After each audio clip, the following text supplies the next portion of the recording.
Hello, everyone. I'm Mr. Edison, and I'm here to guide you into a peaceful slumber. If you find this video helpful, please give it a thumbs up and subscribe to the channel. I'd love to know where you're from and what time it is as you unwind. So settle in, get cozy, and let the relaxation begin.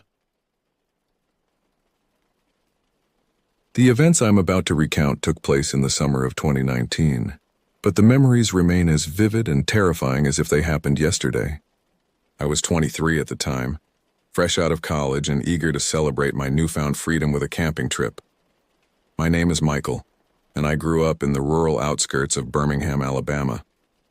I'd always been drawn to the great outdoors, spending countless weekends exploring the dense forests and winding trails that surrounded our family home. My father, a seasoned outdoorsman, had instilled in me a deep respect for nature and its untamed beauty, but he had also warned me of its dangers, both seen and unseen. It was a sweltering July afternoon when I received a call from my girlfriend, Jennifer. We'd been dating since our sophomore year of college, and our relationship had only grown stronger since graduation. Her voice crackled with excitement as she spoke. "Hey, Mike, I was thinking, why don't we go on that camping trip we've been talking about? You know, to celebrate finishing school and all?" I couldn't help but smile at her enthusiasm. "That sounds great, Jen. I've been itching to get out into the woods for a while now. When were you thinking? How about this weekend? I know it's short notice, but the weather forecast looks perfect." I paused, considering the logistics. This weekend could work. Let me reach out to Travis and see if he and Sadie want to join us. It'd be fun to make it a group thing.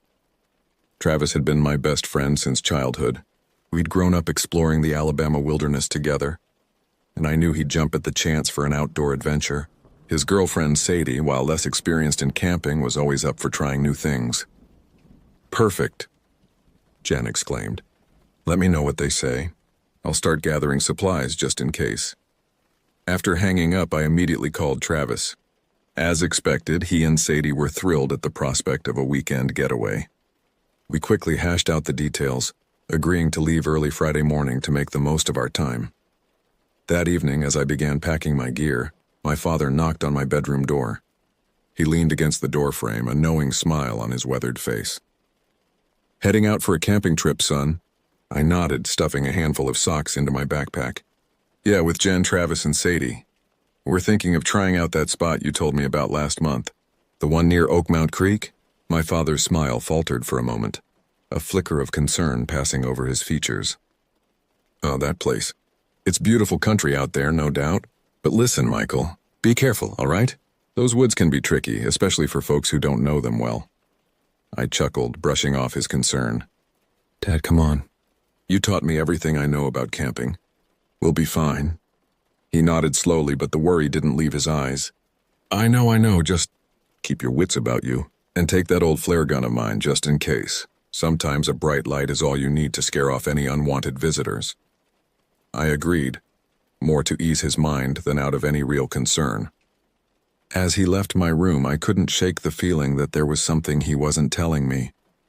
But I pushed the thought aside, focusing instead on the excitement of the upcoming trip. The next morning dawned bright and clear. I loaded up my truck with our camping gear, double-checking that I had everything we might need: tents, sleeping bags, cookware, food, and plenty of water. As an afterthought, I tossed my father's old flare gun into the glove compartment. I picked up Jen first, her face beaming with anticipation as she tossed her backpack into the truck bed. Next, we swung by Travis and Sadie's apartment. The four of us hadn't been together since graduation, and the car soon filled with laughter and excited chatter as we caught up on each other's lives. As we left the outskirts of Birmingham behind, the landscape gradually changed. Suburban sprawl gave way to rolling hills and dense forests. The farther we drove, the more remote our surroundings became. By the time we turned onto the narrow dirt road that led to our campsite, we hadn't seen another vehicle for over an hour. "Man, your dad really wasn't kidding about this place being secluded," Travis remarked from the backseat, peering out at the thick canopy of trees that seemed to swallow the road. I nodded, gripping the steering wheel a little tighter as we navigated the bumpy terrain. "Yeah," he said, "it's one of the least visited areas in the state park. Should have the whole place to ourselves." Sadie leaned forward, a mix of excitement and nervousness in her voice. I've never been camping somewhere this remote before. It's kind of thrilling, isn't it? Like we're the only people for miles around. As she spoke, I caught Jen's eye. She smiled, but I could see a hint of unease in her expression. I reached over and gave her hand a reassuring squeeze. Don't worry, I said, addressing everyone in the car. We've got everything we need, and I know these woods like the back of my hand. This is going to be a weekend we'll never forget. How right I was, though not in the way any of us could have possibly imagined. As we continued down that lonely road, deeper into the heart of the forest, none of us had any inkling of the horrors that awaited us. The trees seemed to close in around us, their branches reaching out like gnarled fingers, and for a brief moment, I felt a chill run down my spine despite the summer heat. If only we had turned back then. If only we had heeded the warnings our instincts were desperately trying to convey. But we were young, carefree, and utterly unprepared for what lay ahead in the depths of those ancient woods. After about an hour of driving down increasingly narrow and overgrown roads, we finally arrived at our destination. The clearing was just as my father had described it. A picturesque spot nestled between towering pines with a small creek bubbling nearby. As we stepped out of the truck, the air felt different here. Thicker somehow and charged with an energy I couldn't quite explain. This is perfect, Jen exclaimed, stretching her arms above her head and taking a deep breath of the pine-scented air. Travis and I began unloading the gear while Sadie and Jen scouted the best spots for our tents.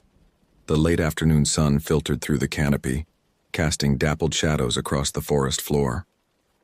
Despite the beauty of our surroundings, I couldn't shake a nagging feeling of unease. As I was setting up the first tent, Travis approached me, his voice low. Hey Mike, does something feel off to you? I paused, relieved that I wasn't the only one sensing it. Yeah, actually. I can't put my finger on it, but something doesn't feel quite right. Travis nodded, glancing around the clearing. Probably just nerves. It's been a while since we've been out in the sticks like this. I forced a smile, trying to convince myself as much as him. You're probably right. Let's just focus on getting camp set up before it gets dark. Over the next hour, we worked together to establish our campsite. 2 tents were pitched, a fire pit was dug and ringed with stones, and our supplies were organized. As the sun began to dip below the tree line, I set about starting a fire. Need some help with that, Eagle Scout? Jen teased, watching me arrange the kindling. I grinned up at her. Just you watch. My dad taught me how to start a fire in any conditions. True to my word, I soon had a cheerful blaze going. As darkness fell, we gathered around the fire, the warmth and light creating a comforting bubble against the encroaching night. Sadie produced a bag of marshmallows, and soon we were laughing and joking, roasting them over the flames. Hey, Jen said suddenly, why don't we go for a swim? That creek looked so inviting earlier. The idea was met with enthusiasm, and soon we were changed and making our way down to the water's edge. The creek was deeper than it had appeared, forming a natural pool perfect for swimming. We splashed and played in the cool water, our laughter echoing through the trees. After a while, Jen and I decided to take a walk along the creek bank, leaving Travis and Sadie to enjoy some alone time. As we strolled hand in hand, the sounds of the forest at night surrounded us, the chirping of crickets, the occasional hoot of an owl, the rustle of leaves in the gentle breeze. But then, suddenly, everything went quiet. The silence was so abrupt and complete that it felt like a physical presence. I stopped, every muscle in my body tensing. Mike, Jen whispered, her grip on my hand tightening. What's wrong? I shook my head, straining my ears for any sound. I don't know. It's just too quiet. As if in response to my words, a twig snapped in the darkness beyond the trees. Jen gasped, pressing closer to me. I wrapped an arm around her, my eyes scanning the shadows. We should head back to camp, I said, trying to keep my voice calm despite the fear coursing through me. We turned and began walking quickly back the way we had come. With each step, I could feel eyes on us, watching from the darkness. The feeling of being observed was so intense that it took all my willpower not to break into a run. When we finally reached the campsite, Travis and Sadie were already there, looking as shaken as we felt. Did you guys feel that?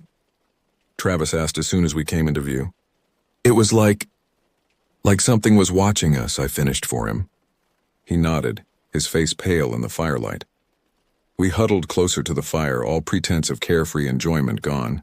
As we sat in tense silence, Travis cleared his throat. "You know," he began hesitantly, "this reminds me of something my dad once told me. He used to hunt in these woods, and one time he came home looking like he'd seen a ghost." We all leaned in, eager for any explanation of the eerie atmosphere that had descended upon us. "He said he heard voices out in the woods," Travis continued, "and he saw something. He described it as looking like a man but with impossibly long arms and fingers like claws. Said it looked starved but strong, and it had these antlers growing out of its head." Sadie shuddered. "That sounds like some kind of monster from a fairy tale." I wanted to agree with her, to dismiss it as just another campfire story. But the memory of that oppressive silence, of those unseen eyes watching us from the darkness, made it impossible to completely disregard Travis's tale.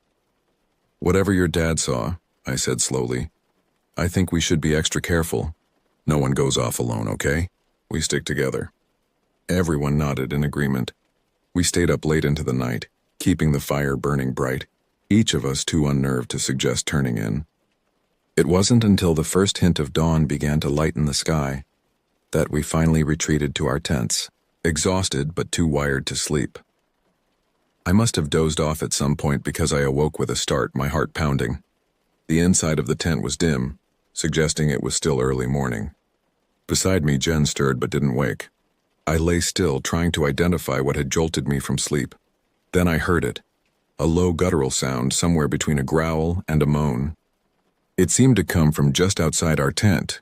My breath caught in my throat as I strained my ears, hoping I had imagined it. But there it was again, closer this time. Slowly, careful not to make any sudden movements, I reached for the flashlight we had kept nearby. My fingers had just closed around it when something brushed against the side of the tent. The fabric bulged inward as if something large was pressing against it. I bit back a scream, my whole body rigid with fear. The thing outside moved again, and this time I could make out the shape of what looked like a hand, but far too large, with fingers that seemed unnaturally long and sharp.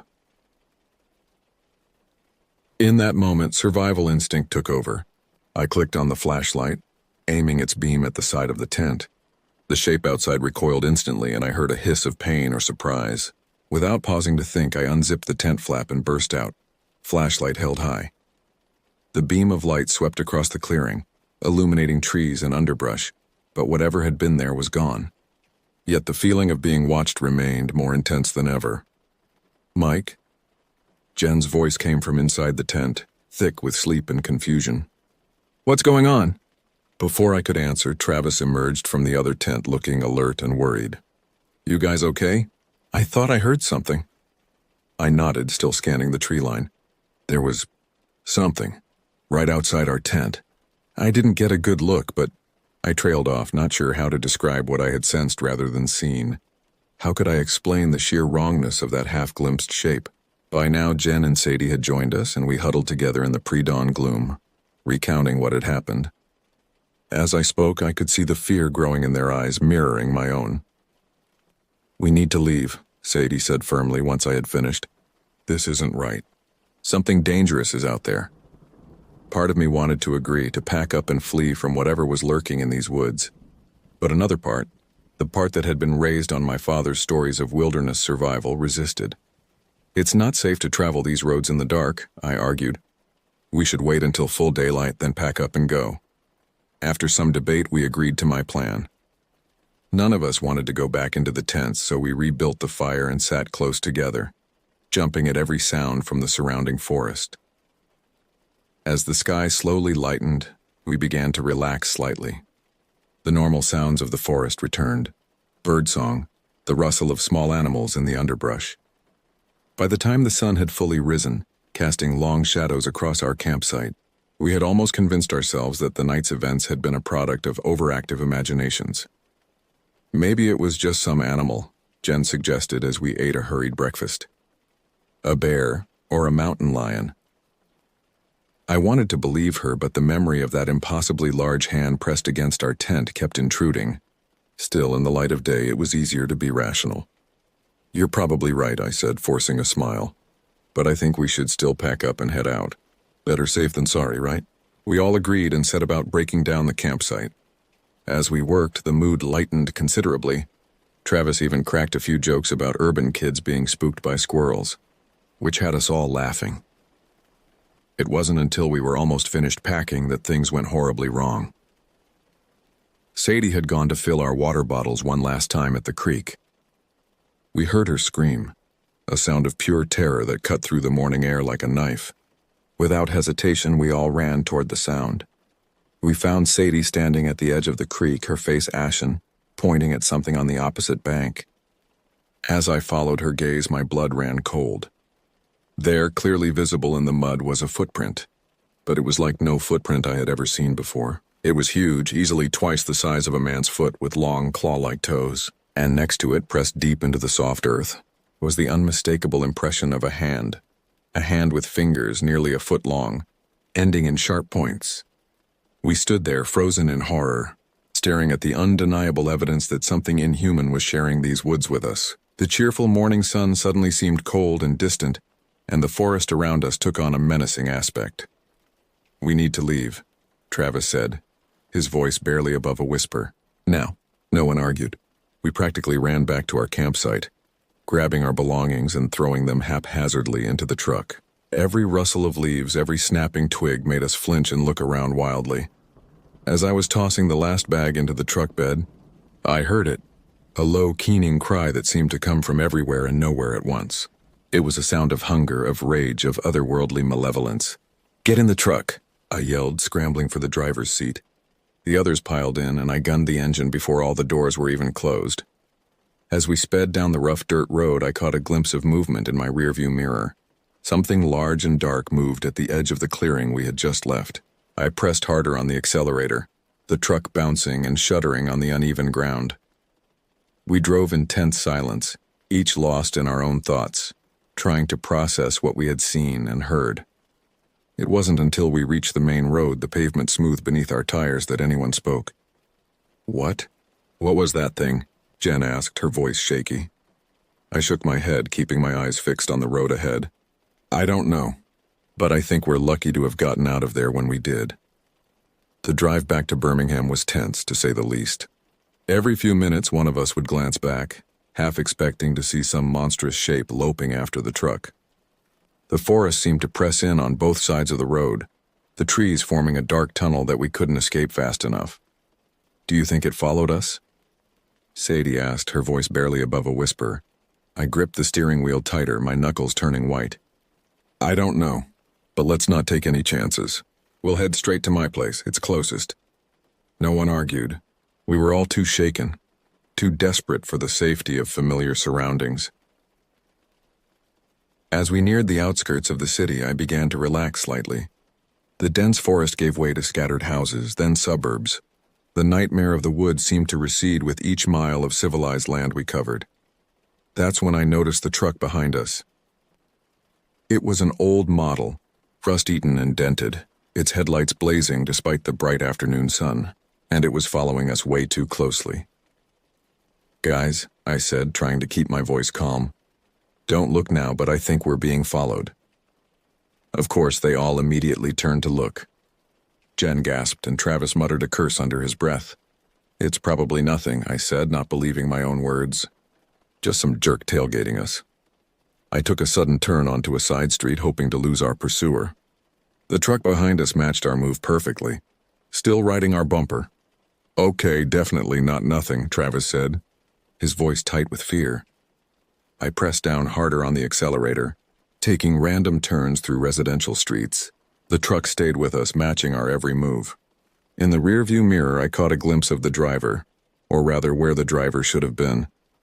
The cab of the truck seemed empty, the steering wheel moving on its own. "Oh God," Jen whimpered, having seen the same thing I had. My mind raced, trying to come up with a plan. We couldn't keep this up forever. Sooner or later we'd hit a dead end or run out of gas. And then what? Suddenly I remembered something. The flare gun my father had insisted I bring. It was still in the glove compartment. "Jen," I said, trying to keep my voice steady, "in the glove compartment there's a flare gun. Get it out." She fumbled with the latch, her hands shaking, but managed to retrieve the gun. Now what? When I say so, I want you to lean out the window and fire it at that truck. Aim for the windshield. It was a desperate plan, but it was all I had. I waited until we reached a stretch of road with no other cars or pedestrians around. Now! I yelled. Jen leaned out the window, aimed as best she could, and pulled the trigger. The flare shot out with a loud pop, trailing sparks as it arced through the air. For a heart-stopping moment, I thought it would miss. Then it hit the pursuing truck's windshield with a brilliant flash of light. The effect was immediate and terrifying. The truck swerved violently, an inhuman shriek of pain emanating from it. It veered off the road, crashing into a row of parked cars before coming to a stop. "Don't look back," I shouted, flooring the accelerator. "Just hold on." We sped through the city streets, taking a convoluted route back to my house. By the time we pulled into my driveway, we were all breathing hard, adrenaline coursing through our veins. We practically fell out of the truck, rushing into the house and locking the door behind us. Only then did we allow ourselves to process what had just happened. "What the hell was that?" Travis demanded, pacing back and forth in my living room. That thing. It followed us all the way from the woods." I shook my head, still trying to make sense of it all. "I don't know, but I think we need to tell someone." "The police, maybe?" Sadie laughed, a hysterical edge to her voice. "And tell them what? That we were chased by a ghost truck driven by some kind of monster? They'll think we're insane." She had a point. Who would believe such an outlandish story? But we couldn't just do nothing. Whatever that thing was, it was still out there. And it knew where we lived now. "We need to stick together," I said finally. "At least for tonight. We'll figure out what to do in the morning." Everyone agreed, too shaken to want to be alone. We spent a sleepless night huddled in my living room, jumping at every sound, convinced that at any moment, that thing from the woods would come crashing through the windows. But morning came without incident, the sun rising on a world that seemed deceptively normal. As we sat around my kitchen table, nursing cups of strong coffee, we tried to make sense of what had happened. "We can't just pretend this didn't happen," I said, breaking the tense silence that had fallen over us. "That thing, whatever it is still out there. And it knows where we live now." Travis nodded grimly. "Mike's right. We need to figure out what we're dealing with here." Jen, who had been quiet all morning, finally spoke up. "But how? It's not like we can Google monster that chases people in ghost trucks, can we?" Despite the seriousness of the situation, we all chuckled at that. The laughter, however brief, helped to ease some of the tension. "Actually," Sadie said, a thoughtful look on her face, "maybe we can. Not Google specifically, but Travis, didn't you say your dad had an encounter in those woods years ago?" Travis's eyes widened with realization. "You're right. He never liked to talk about it much, but maybe he'd be willing to now, given what's happened to us." It was a lead, at least. We decided that Travis and Sadie would go talk to his father, while Jen and I would hit the local library to see if we could find any historical accounts of similar occurrences in the area. As we prepared to split up, I couldn't shake the feeling that we were being watched. I kept glancing out the windows, half expecting to see that rusted truck parked across the street. But there was nothing there, just the usual quiet suburban street. "Be careful," I told Travis and Sadie as they headed out. "And call us immediately if anything feels off." They nodded, looking as nervous as I felt. Once they were gone, Jen and I got into my truck and headed for the library. The whole way there, I kept checking the rearview mirror, paranoid that we were being followed again. The library was quiet and cool, a stark contrast to the horror we had experienced. We spent hours poring over old newspapers, local history books, and even some folklore collections. Most of it was mundane: town council meetings, high school football scores, the occasional petty crime. But then, buried in a dusty tome of local legends, we found something. It was a brief account, written in the early 1900s, of a forest demon that haunted the woods where we had camped. The description was vague, but chillingly familiar. A creature with long arms and sharp claws that could take on different forms to lure in its prey. "Mike, look at this," Jen said, her voice hushed. She was pointing to a crude illustration accompanying the text. It showed a tall, emaciated figure with antlers growing from its head, exactly like what Travis's father had described. We were so engrossed in our discovery that we didn't notice the librarian approach until she spoke, making us both jump. Find anything interesting? She asked, her eyes sharp behind thick glasses. For a moment I considered showing her what we'd found, asking if she knew anything about the legend. But something in her expression made me hesitate. There was an intensity to her gaze that felt off. "Oh, just some local history," I said casually, closing the book. "We should get going, Jen. It's getting late." Jen looked at me quizzically but played along. As we hurried out of the library, I could feel the librarian's eyes on us, watching our every move. Once we were back in the truck, Jen turned to me. "What was that about? Why didn't you ask her about the legend?" I shook my head, starting the engine. "I don't know. Something just felt wrong, like she knew more than she was letting on." As we drove home, I filled Jen in on my suspicions. "Think about it," I said. "That thing followed us all the way from the woods. What if it has helpers, people in town who protect it or even worship it?" Jen shuddered at the thought. "You think the librarian might be one of them?" "I don't know," I admitted. "But I think we need to be careful who we trust with this information." When we got back to my place, Travis and Sadie were already there, looking shaken. "What happened?" I asked as soon as we were inside. "Did you talk to your dad?" Travis nodded, his face pale. "Yeah, we did. And guys, it's worse than we thought. Much worse."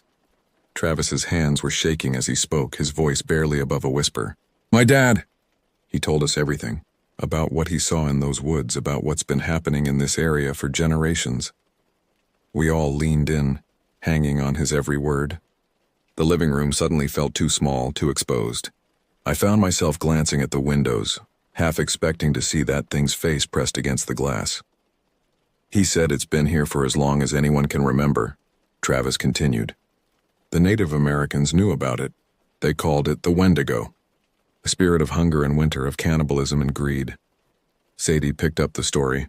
"According to the legends, it was once human, but it committed the ultimate taboo. It ate human flesh, and that act transformed it into something else. Something that's no longer human, that can never be satisfied." I thought back to what we'd seen in the woods, those impossibly long arms, those claw-like fingers, the way it had chased us, relentless and hungry. It all fit. "But why haven't we heard about this before?" Jan asked. "Surely if there's some monster running around the woods eating people, someone would have noticed." Travis's face darkened. "That's the thing. People have noticed, but there are others. Humans who protect it, who cover up its activities. My dad says they're in positions of power all over the county. Police, government, even regular folks. They worship the thing, thinking it'll grant them power or immortality." The implications were staggering. If Travis's dad was right, we couldn't trust anyone. The very people who were supposed to protect us might be in league with the monster. "What do we do?" Sadie asked, her voice trembling. "We can't just let this thing keep killing people." I stood up, pacing the room as I tried to think. "We need proof," I said finally. "Hard evidence that we can take to someone outside of the county. Someone who isn't under this thing's influence." "And how exactly do we get that proof?" Jen asked. "You want us to go back out there and try to take its picture?" The idea was terrifying, but I couldn't see any other option. "Not all of us," I said, "just me. I'll go back to the woods with a camera. The rest of you can stay here where it's safe." Immediately, everyone began protesting. Jen grabbed my arm, her eyes wide with fear. "You can't go alone, Mike. It's suicide." "She's right," Travis said. "We're in this together. If you're going, we're all going." I wanted to argue, to protect them from the danger, but deep down I knew they were right. We stood a better chance together than apart. "Okay," I said finally. "We'll go tomorrow night. But we need to be prepared. Weapons, cameras, anything we can use to defend ourselves and document what we see." We spent the rest of the day gathering supplies. Flashlights with extra batteries, a few hunting knives, my dad's old shotgun. Travis managed to borrow a night vision camera from a friend. No questions asked. We packed food and water, first aid supplies, and warm clothes. As night fell, we tried to get some sleep, knowing we'd need our strength for what lay ahead. But rest was elusive. Every creak of the house, every rustle of wind outside, had us starting awake, convinced the Wendigo had found us. Morning came, gray and overcast. We loaded up the truck in silence, each lost in our own thoughts. As I started the engine, I looked at each of my friends in turn. Jen, her face pale but determined. Travis, jaw set with grim resolve. Sadie, eyes wide with fear but unwavering. Last chance to back out, I said, even though I knew what their answer would be. Just drive, Travis said, speaking for all of us. As we headed out of town, back towards the forest that had become our nightmare, I couldn't shake the feeling that we were driving towards our doom. But we had no choice. The Wendigo had to be stopped, no matter the cost. The drive back to the campsite was tense, each of us lost in our own thoughts. The forest seemed to close in around us as we drove deeper into its heart, the trees looming overhead like silent sentinels. By the time we reached the clearing where we had camped just days ago, the sun was already setting, casting long shadows across the ground. We got out of the truck slowly, every sense on high alert. The clearing looked just as we had left it, but there was an undeniable feeling of wrongness in the air. A heaviness that pressed down on us, making it hard to breathe. Okay, I said, trying to keep my voice steady. We stick together. No one goes off alone, no matter what. Travis, you've got the camera. Jen, you take the shotgun. Sadie, you're on flashlight duty. I'll take point with the hunting knife. We moved into the forest, our footsteps unnaturally loud in the eerie silence. No birds sang, no insects chirped. It was as if all life had fled from this place, leaving only us and the thing we hunted. For hours we searched. Every shadow seemed to move, every rustle of leaves had us spinning around, weapons raised. But we found nothing. No tracks, no signs of the creature's passage. It was maddening. As midnight approached, we found ourselves back at the creek where Sadie had seen the footprint. The water burbled softly, the only sound in the oppressive silence of the forest. Maybe we should head back, Sadie whispered, her voice tight with fear. It's not here. We should... She never finished her sentence. From somewhere in the darkness came a sound that froze the blood in our veins. A low, guttural growl that was unmistakably inhuman. Run. I yelled, but it was too late. It came at us from the shadows, a blur of pale, emaciated limbs and razor-sharp claws. In the beam of Sadie's flashlight, I caught a glimpse of its face, gaunt and skeletal, with empty black eyes and antlers sprouting from its skull. Jen fired the shotgun, the blast deafeningly loud in the quiet forest. The creature shrieked, more in rage than pain, and lunged at her. I tackled it, feeling its cold, leathery skin beneath my hands. We tumbled to the ground, rolling dangerously close to the creek's edge. The camera! I shouted to Travis. Get it on film. As we grappled, I could hear Travis fumbling with the camera, Jen reloading the shotgun, Sadie's panicked breathing. The Wendigo was incredibly strong, its long arms wrapping around me like steel bands. Its face was inches from mine, jaw unhinged to reveal rows of needle-sharp teeth. In that moment, staring into the abyss of its eyes, I saw something that chilled me to my core. Behind the hunger, behind the inhuman rage, there was a flicker of intelligence. This wasn't just some mindless beast, it was thinking, planning. With a surge of desperate strength, I managed to break free of its grasp. I scrambled backwards, my hand closing around a rock on the creek bed. As the creature lunged at me again, I swung with all my might, catching it square in the temple. The Wendigo staggered, momentarily stunned.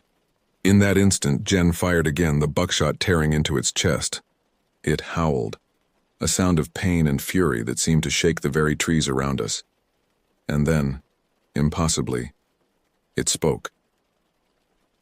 You cannot kill me, it rasped, its voice like dead leaves rustling in the wind. I am eternal. I am hunger itself. Maybe we can't kill you, I said, getting to my feet, but we can stop you. I lunged forward, driving my hunting knife deep into its chest. The Wendigo screamed, a sound of such primal agony that we all instinctively covered our ears. It thrashed wildly, its claws raking across my arm, leaving deep gashes. And then, as suddenly as it had appeared, it was gone. It leapt away into the darkness of the forest, leaving behind only the echoes of its scream and a trail of black, viscous blood. We stood there, panting and shell-shocked, for what felt like hours. Finally, Travis broke the silence. I got it, he said, his voice shaky but triumphant. I got it all on camera. We looked at each other, battered and bloodied, but alive. We had faced the nightmare and survived. We had our proof. But as we made our way back to the truck, I couldn't shake the feeling that this wasn't over. The Wendigo was still out there, wounded but alive, and something told me it wouldn't forget us anytime soon. The drive back to Birmingham was a blur. We were exhausted, running on pure adrenaline and the desperate need to put as much distance between us and those woods as possible. By the time we pulled into my driveway, the first light of dawn was breaking over the horizon. We stumbled into the house, locking the door behind us. For a long moment, we just stood there in the living room, looking at each other. We were alive against all odds, but the horror of what we had experienced hung over us like a shroud. "What now?" Sadie asked, her voice barely above a whisper. I took a deep breath, trying to gather my thoughts. "Now we get that footage to someone who can help. Someone outside of the county, someone we can trust." Travis nodded, clutching the camera like a lifeline. "I have an uncle in the FBI. He might be able to help." We spent the next few hours making calls, sending emails, doing everything we could to get our story out there. We uploaded copies of the footage to secure servers, sent encrypted messages to journalists and law enforcement agencies outside of Alabama. But even as we worked, I couldn't shake the feeling that we were being watched. Every car that drove by the house, every shadow that moved outside the windows, set my heart racing. The Wendigo might be wounded, but it wasn't dead, and its human allies were still out there. Days passed in a haze of paranoia and sleepless nights. We stayed together, too afraid to be alone. Travis's uncle in the FBI promised to look into our story, but warned us to be careful. "If what you're saying is true," he told us over a secure line, "you've stumbled onto something big, something dangerous." A week after our encounter in the woods, we got our first real break. A reporter from a national news outlet reached out, wanting to do a story on our experience. We agreed to meet her at a diner just outside of Birmingham. As we sat in a booth, nursing cups of coffee and glancing nervously at the door, I couldn't help but feel exposed. What if this was a trap? What if the reporter was working for them? But when she arrived, my fears were put to rest. She listened to our story with growing horror and disbelief, examining the footage on Travis's laptop. "This is incredible," she said finally, "and terrifying. If this is real, and I believe you when you say it is, it could change everything." We left the diner feeling hopeful for the first time in days. Our story was going to get out. People would know the truth, but our relief was short-lived. That night, as we slept fitfully in my living room, we were awakened by the sound of breaking glass. Men in black tactical gear swarmed into the house, weapons drawn. "On the ground, now!" one of them shouted. As I was forced face down onto the floor, hands zip-tied behind my back, I caught a glimpse of something that made my blood run cold. One of the men had pushed up his sleeve to reveal a tattoo, an intricate design that looked unsettlingly like the Wendigo's face. They took us away in separate vehicles, black bags over our heads. I could hear Jen screaming my name as they dragged her away. Hours later, I found myself in a dimly lit room, facing a man in an expensive suit. His smile was cold, predatory. "Mr. Thompson," he said, his voice smooth as silk, "I think it's time we had a chat about what you and your friend saw in those woods." As he spoke, I realized with growing horror that our nightmare was far from over. In fact, it was just beginning. The Wendigo's influence reached farther than we could have ever imagined.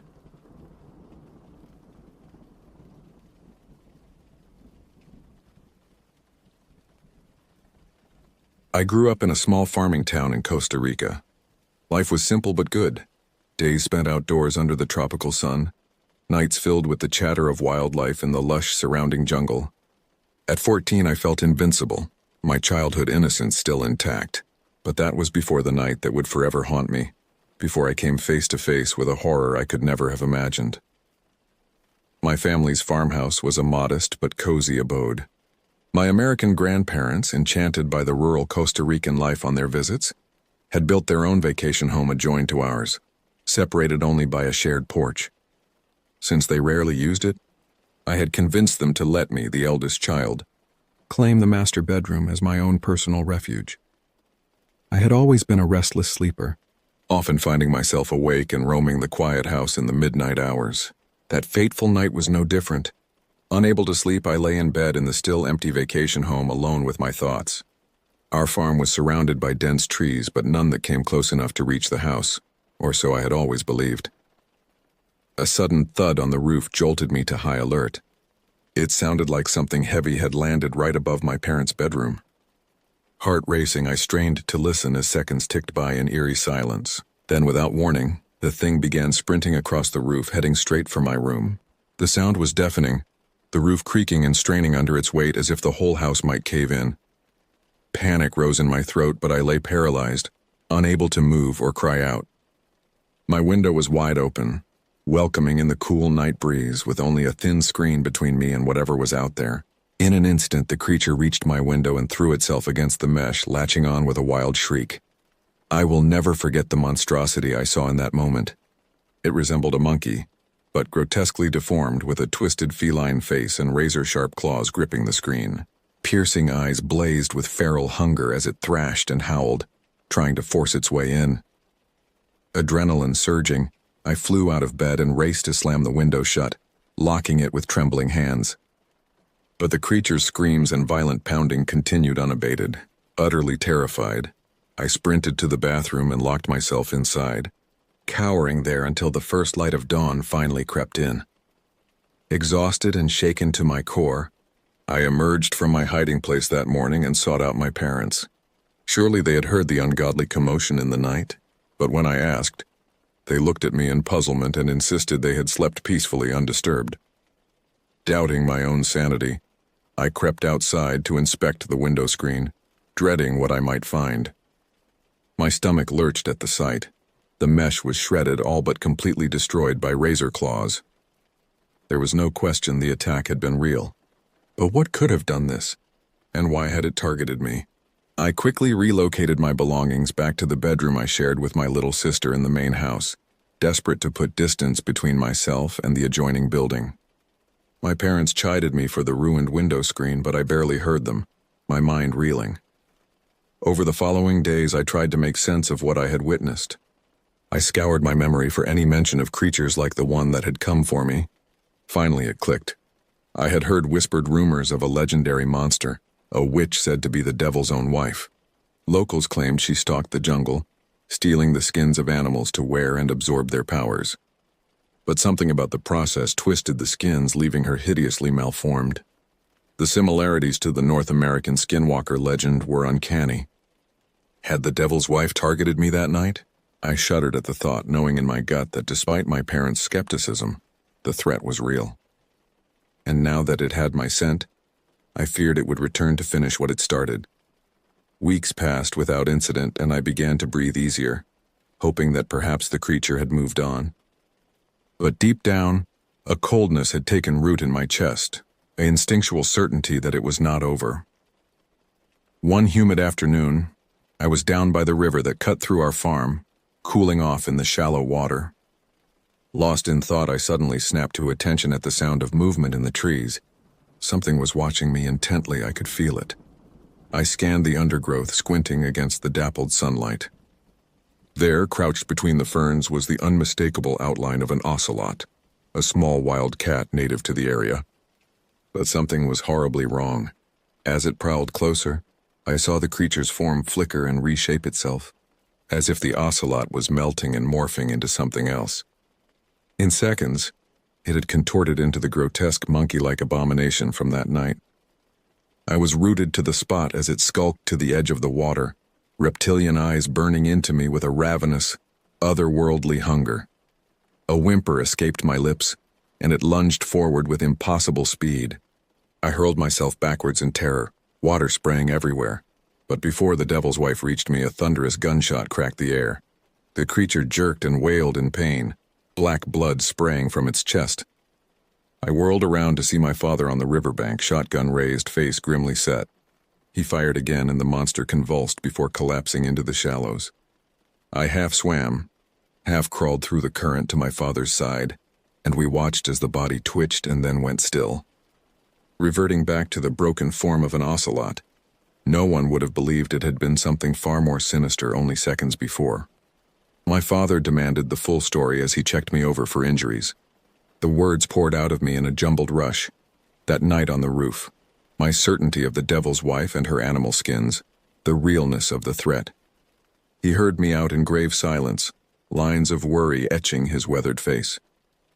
We dragged the ocelot carcass into the jungle and buried it deep.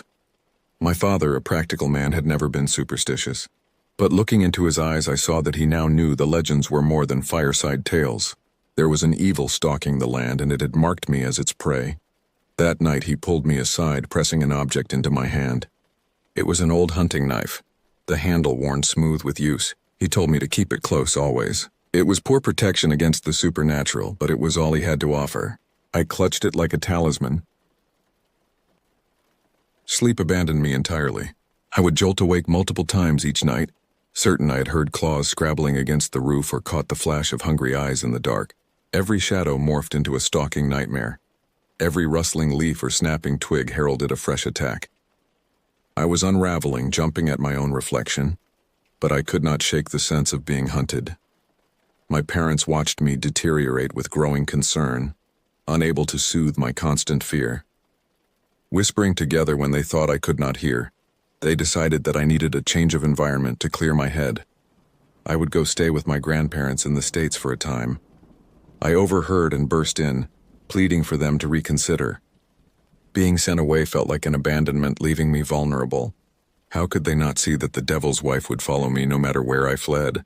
But they were resolved, and all my tears and desperate reasoning could not sway them. The day of my flight arrived, gray and overcast, thick with the threat of rain.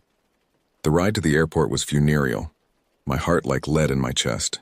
I hugged my tearful little sister goodbye, wondering bleakly if I would ever see her again. My father walked me into the airport, one arm around my shoulders, promising this was for the best.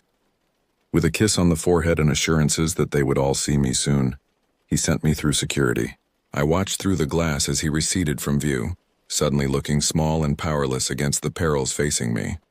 Alone, I fought to master my nerves. The bustle of the busy terminal, the squawk of gate announcements, and the jostle of impatient travelers felt surreal after the growing isolation on the farm. With each step towards the boarding gate, my sense of dread swelled. I presented my documents in a daze, cold sweat prickling my neck. The smiling attendant welcomed me aboard, but all I could hear was the blood pounding in my ears. I trudged forward, my mind screaming that I was making a terrible mistake, that I was delivering myself to the slaughter. Stepping into the plane at last, my fingers dug into the strap of my backpack. But I froze in sudden, certain fear. There at the end of the aisle, a lone figure hulked in the shadows at the very back of the cabin. As if sensing my gaze, it slowly raised its head. Yellow eyes flashed hungrily in the gloom. A scream built in my lungs, but before I could release it, a hand clamped down on my shoulder. I whirled to see a flight attendant, her brow creased in concern. I babbled something about a woman in the back, that she shouldn't be there. The attendant glanced down the rows of seats and then back at me, worry shifting to wariness at my rising panic. There was no one there. I twisted away from her and bolted back up the boarding tunnel. Ignoring the startled shouts, I sprinted through the terminal, chest heaving, searching wildly for any glimpse of the gaunt figure. But the concourse was packed with ordinary people going about their business, not a flicker of yellow eyes to be seen. Collapsing into a chair, I buried my head in my hands, drawing concerned stares. Hot tears of frustration and fear trailed down my cheeks. Was I losing my mind? Or was this all part of the devil's wife's cruel game, toying with me, shattering my grasp on reality? I knew with cold clarity that I could not get on that plane. Monster or delusion, it made no difference. The evil lived in my mind now. There could be no escape. Drained and hopeless, I made my way on numb legs to the airport's dingy cafe. Tucked into a corner booth, I clutched a mug of weak tea, trying to still my trembling hands. My thoughts ran in bleak circles. I could not outrun this nightmare, and I could not return to my family. Could not bring this horror to their doorstep. I had to go back to where it began. Confront the devil's wife on my own terms or die trying. Perhaps that had always been my fate. The hard ache of resolve settled in my gut. Using the last of my cash, I bought a bus ticket back to the village closest to our farm. Dry-eyed and determined, I gazed out the broad windows as the countryside blurred by, the lush green scenery now sinister to my eye, teeming with hidden malice. The jolting bus ride ended all too soon. Suddenly I was standing on the side of the dusty road, pack in hand, miles from any other soul. Late afternoon sunlight slanted through the trees, deepening the shadows as I began the long trek to the farm. Every rustle in the undergrowth, every flicker of movement quickened my heart rate. My father's knife pressed against my hip, a cold comfort. By the time the familiar edges of the farm swam into view through the dusk, my nerves were strung taut as wire, jumping at phantoms, wondering if the devil's wife shadowed my every step. Reaching the dark silhouette of the house at last, I crept around the perimeter, senses straining. All was ominously still. The windows were black, no homey light spilling out. I slipped inside, dreading what I might find. Room by room, I searched with rising desperation, softly calling for my family. The house was empty, abandoned, a thin layer of dust already filming the furniture. It was as if they had never existed, as if I was the ghost. Numb with disbelief and sick fear, I stumbled through the barren house. Some faint, stubborn hope drove me out the back door to check the vacation home one last time. I crossed the moonlit yard on wooden legs, the night insects chittering a mocking accompaniment. Reaching my grandparents' vacant house, I shouldered open the door, the once comforting smell of cedar turned funereal. Barely daring to breathe, I crept down the hall towards the bedroom that had been my sanctuary that terrible night weeks ago. The door hung ajar. Hands shaking, I pushed it fully open. Shadows cloaked the room, but the sickle moon spilling through the window illuminated the bed in a pale glow, and the figure kneeling hunched atop the mattress. For a stretching second, the scene was frozen, my presence still undetected. The figure slowly, methodically raised an arm. In the blade of moonlight, I glimpsed a curving needle, trailing a dark thread, puncturing skin. A pelt of mottled fur stretched grotesquely over a humanoid frame. Frayed stitches puckered pallid flesh, only partially concealed. The incomplete skin suit writhed as a new thread was drawn through, pulling it ever tighter. My gasp shattered the silence. The devil's wife snapped her gaze to me, yellow eyes wide in her patchwork face. Before reason could take hold, I hurtled into the room, drawing my father's knife. We collided in a tangle of thrashing limbs, the stench of dark magic and rotting skin flooding my senses. Needle-sharp claws raked my arms, my face. I swung the knife wildly, catching on fur and bone. We crashed to the wooden boards, grappling savagely in the dark. Fetid breath scorched my cheek as jagged teeth strained for my throat. I kicked out frantically, sending us rolling across the floor. The knife skittered from my grip. Claws sank into my shoulders, piercing deep, a white-hot brand. Bucking desperately, I groped for the knife, fingertips brushing metal. With a last Herculean effort, I wrenched free and seized the blade, plunging it to the hilt in the devil's wife's chest. An ungodly shriek rent the air. The creature convulsed, ebony blood gushing over my hands. Slowly, her struggles weakened, yellow eyes dimming. With a final shudder, she went limp. I collapsed back, gulping air, adrenaline crashing. Revulsion shuddered through me at the spreading gore, the tattered skin. But it was over. The nightmare had ended, and yet in that moment, as the devil's wife lay vanquished and my family gone, I had never felt so alone. In the bleak light of dawn, I burned what was left of the creature, acrid smoke tainting the air. As I watched the pyre collapse into ash, I knew I could never go back to the person I was before. Innocence lost, I was adrift, anchorless. Stripping the vacation house of anything useful, I abandoned the farm for good, turning my back on the only home I had ever known. Ahead lay only uncertainty, an anonymous existence on the margins of society, always glancing over my shoulder for the ghosts that trailed me. For I knew, in the deepest marrow of my bones, that despite the devil's wife's demise, the evil she embodied still existed. It was woven into the fabric of the world, lying in wait to ensnare the foolish or unwary. And I, forever changed by my encounters, now had the terrible burden of knowledge. So I would remain a wanderer, slipping between the cracks, my past forever a closed door. But even as I melted into the shadows, I vowed to remain vigilant, to do what I could to protect others from the horrors that lurk in the darkness, the devils that wear human skins, the evil that never truly dies. Though my future was a yawning void, one truth blazed clear: I was a survivor. And that would have to be enough.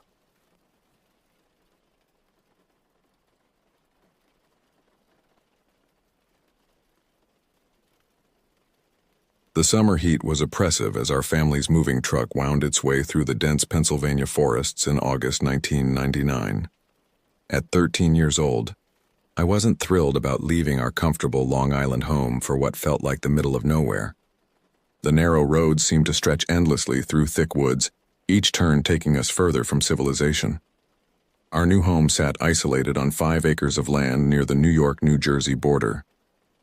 The white single-wide trailer looked painfully out of place against the dark tree line that surrounded it on 3 sides.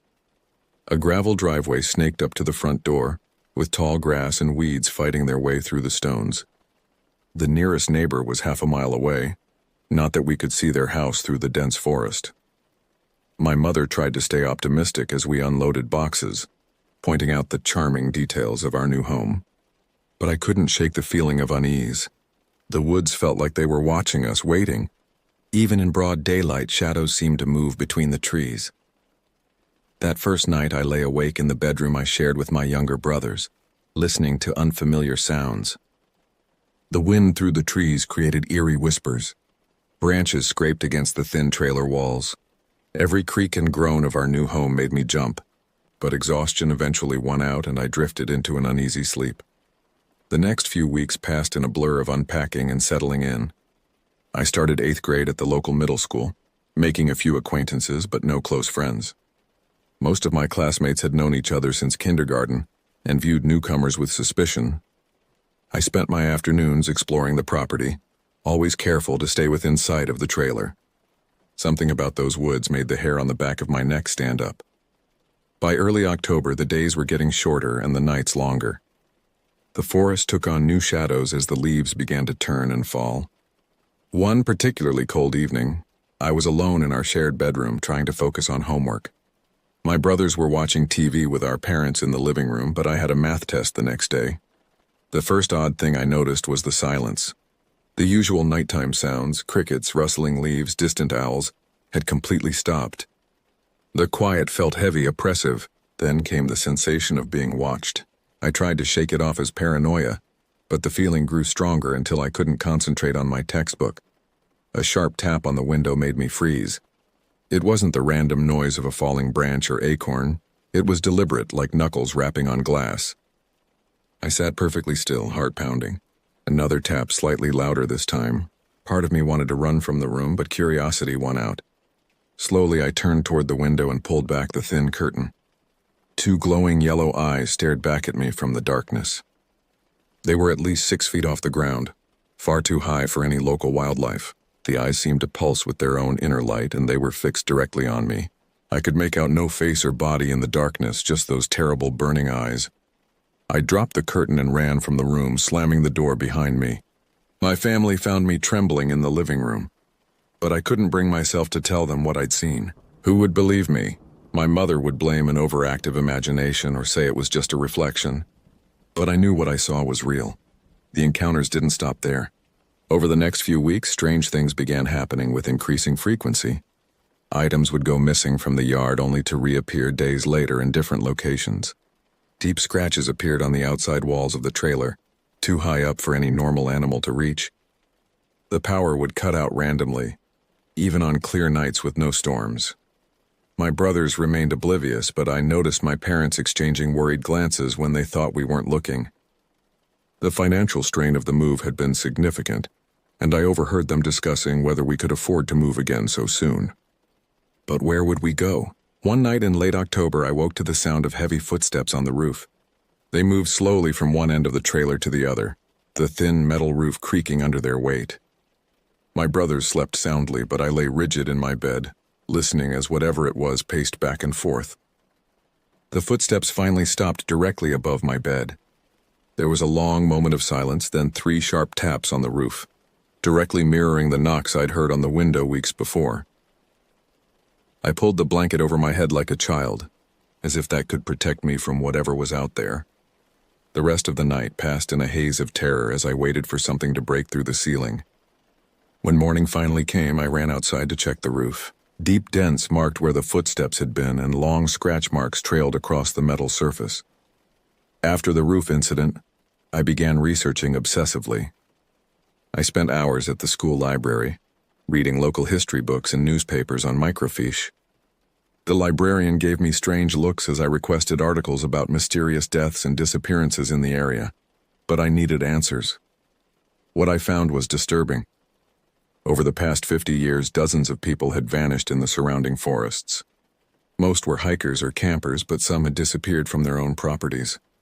The cases followed a pattern. They typically occurred in autumn, and witnesses often reported seeing strange lights or hearing unusual sounds in the woods before the disappearances. One article from 1973 caught my attention. A local hunter described encountering a tall figure with glowing eyes while tracking deer at dusk. The figure seemed to be watching him from between the trees, always staying just at the edge of visibility. When the hunter raised his rifle, the figure vanished, leaving only deep footprints in the frozen ground. The description matched what I'd seen perfectly. As November approached, the activity around our home intensified. The yellow eyes appeared almost nightly now, watching from different windows. Sometimes they would stay for hours, other times just long enough to let me know they were there. I began sleeping in the living room, claiming nightmares to avoid questions from my family. But the entity, whatever it was, seemed to be growing bolder. One evening I was taking out the trash at dusk when I saw movement at the tree line. A figure stood partially hidden behind a large oak tree, unnaturally tall and thin. As I watched, frozen in place, it stepped slightly forward. The yellow eyes blazed in the growing darkness, and I could make out long, pale limbs that seemed wrong somehow. Too many joints, moving in ways human limbs shouldn't move. I dropped the trash bag and ran inside, slamming and locking the door behind me. Through the kitchen window, I saw the figure emerge fully from the trees. It moved with an odd, fluid grace across our yard, coming closer to the house. Its proportions were all wrong, arms too long, neck too thin, fingers like spider legs. But worst of all were those eyes, now level with the window as it pressed its face against the glass. I screamed then, bringing my family running. By the time they reached the kitchen, the figure had vanished, leaving only condensation on the window where its breath had fogged the glass. The weekend before Thanksgiving brought the first snow of the season. I woke early that Saturday morning to find the world transformed into a white wonderland. The peace was short-lived. As I stood at the kitchen window with my coffee, I noticed something disturbing. A single set of tracks in the fresh snow, circling our trailer countless times. The tracks were huge, easily twice the size of a human foot, and they seemed to have appeared from nowhere. They started and ended abruptly at the tree line, with no connecting tracks leading away. That evening, the power went out again. As my father went to check the circuit breaker, we heard his shout of surprise. The electrical box had been torn open, its wires shredded. But more disturbing were the deep claw marks gouged into the metal casing, and the height of the damage, nearly 8 feet off the ground. We huddled together in the living room that night, illuminated by flashlights and candles. The temperature dropped steadily as our electric heat failed. Around midnight, the scratching began, soft at first, then growing louder. It moved around the trailer, walls creaking under the pressure of whatever was trying to get in. We could hear it testing each window, each door, searching for weakness. The scratching stopped abruptly, replaced by heavy footsteps on the roof. One by one, the skylights shattered as massive hands punched through them, sending glass raining down. My mother grabbed my youngest brother and ran for the front door, but it wouldn't open. Something was holding it shut from the outside. What happened next remains burned into my memory with perfect clarity. As we huddled in the center of the living room, a long, pale arm reached through one of the broken skylights. Its fingers were impossibly long and jointed, ending in sharp black claws, the arm feeling blindly around the room, searching. My father, armed with a baseball bat, swung at the reaching limb. There was a horrible screech, not quite human, not quite animal, and the arm withdrew. For a moment, we thought it was over. Then those yellow eyes appeared at every window simultaneously, staring in at us from all directions. The walls began to shake as multiple sets of claws tore at the trailer's thin metal siding. The front door burst open with a crash, letting in a blast of frigid air. Silhouetted in the doorway was a figure that defied description, impossibly tall and thin, with too many limbs moving in impossible ways.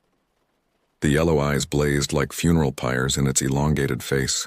As it began to step inside, my father threw his baseball bat with all his strength, striking the creature directly between its glowing eyes.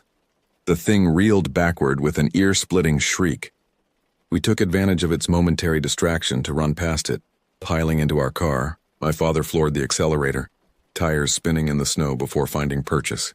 As we sped down the driveway, I looked back to see the creature watching us from beside the trailer, its yellow eyes seeming to burn with hatred. We never returned to the trailer. My father went back once during daylight hours and accompanied by 2 police officers to retrieve essential belongings. They found the place torn apart. Walls shredded, furniture destroyed, deep claw marks everywhere. The officers wrote it off as vandalism, maybe bears, but we knew better. We moved in with my aunt in New Jersey while my parents sorted out their finances. Eventually, we found a new home in a suburban development, no forests in sight. The property in Pennsylvania was sold at a significant loss, but we were just grateful to be rid of it. Years later, I tried researching the area again. I discovered that the new owners of our old property stayed less than 6 months before abandoning it. The trailer still stands empty, slowly being reclaimed by the forest. Local teenagers sometimes dare each other to spend the night there, telling stories about the monster with yellow eyes that stalks the property. I'm in my late 30s now, with a family of my own.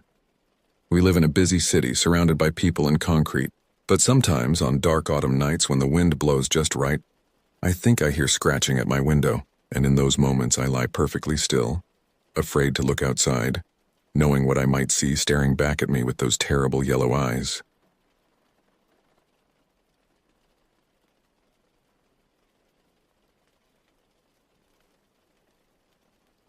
It was the fall of 2002 when my life changed forever.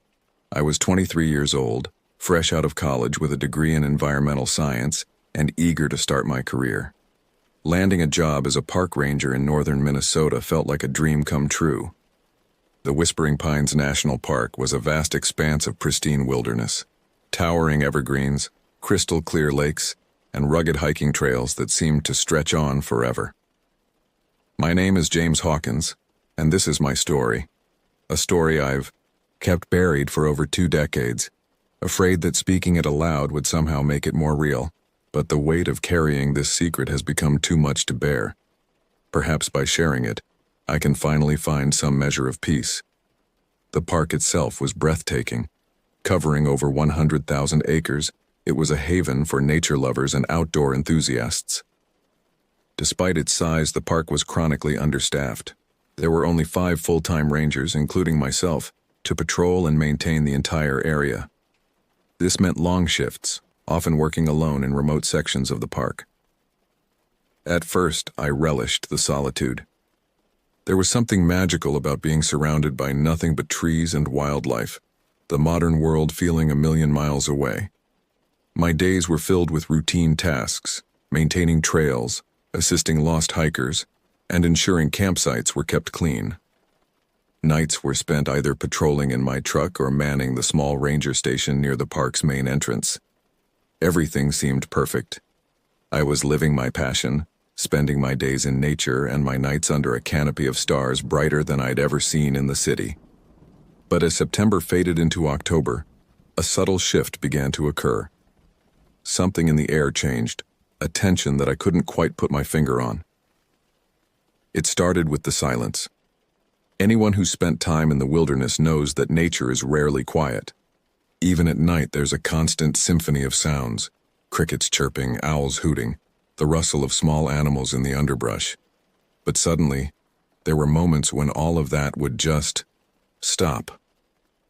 The first time it happened, I was doing a routine check of the campsites near Pine Lake. It was just after sunset, that twilight hour when the world seems to hold its breath between day and night. I remember it vividly. One moment, the forest was alive with its usual nocturnal chorus. The next, absolute silence descended like a heavy blanket. The sudden absence of sound was so profound that I actually stopped in my tracks, my hand instinctively going to the radio at my belt. The silence pressed against my eardrums, making them ring. I stood there for what felt like an eternity, straining. To hear anything, a bird call, a snapping twig, even the whisper of wind through the trees. But there was nothing. Just as I was about to key my radio to check in with the station, the sounds of the forest rushed back in a cacophonous wave. It was so abrupt and jarring that I actually jumped, my heart racing. I tried to laugh it off, to convince myself it was just a strange anomaly. But deep down, in that primal part of the brain that recognizes danger before our conscious mind can process it. I knew something wasn't right. That was just the beginning. Over the next few weeks, these pockets of unnatural silence became more frequent. Other rangers noticed it too, though we rarely spoke about it directly. It was as if acknowledging it would somehow make it more real, more threatening. But it wasn't just the silence that was changing. The very atmosphere of the park seemed to shift. The air felt heavier, charged with an energy that set my teeth on edge. Shadows seemed deeper, darker, as if they were trying to reach out and grab you. And always, there was that feeling of being watched. I'd be out on patrol, miles from the nearest campsite or hiking trail, and suddenly the hairs on the back of my neck would stand up, that prickling sensation of eyes boring into you, studying your every move.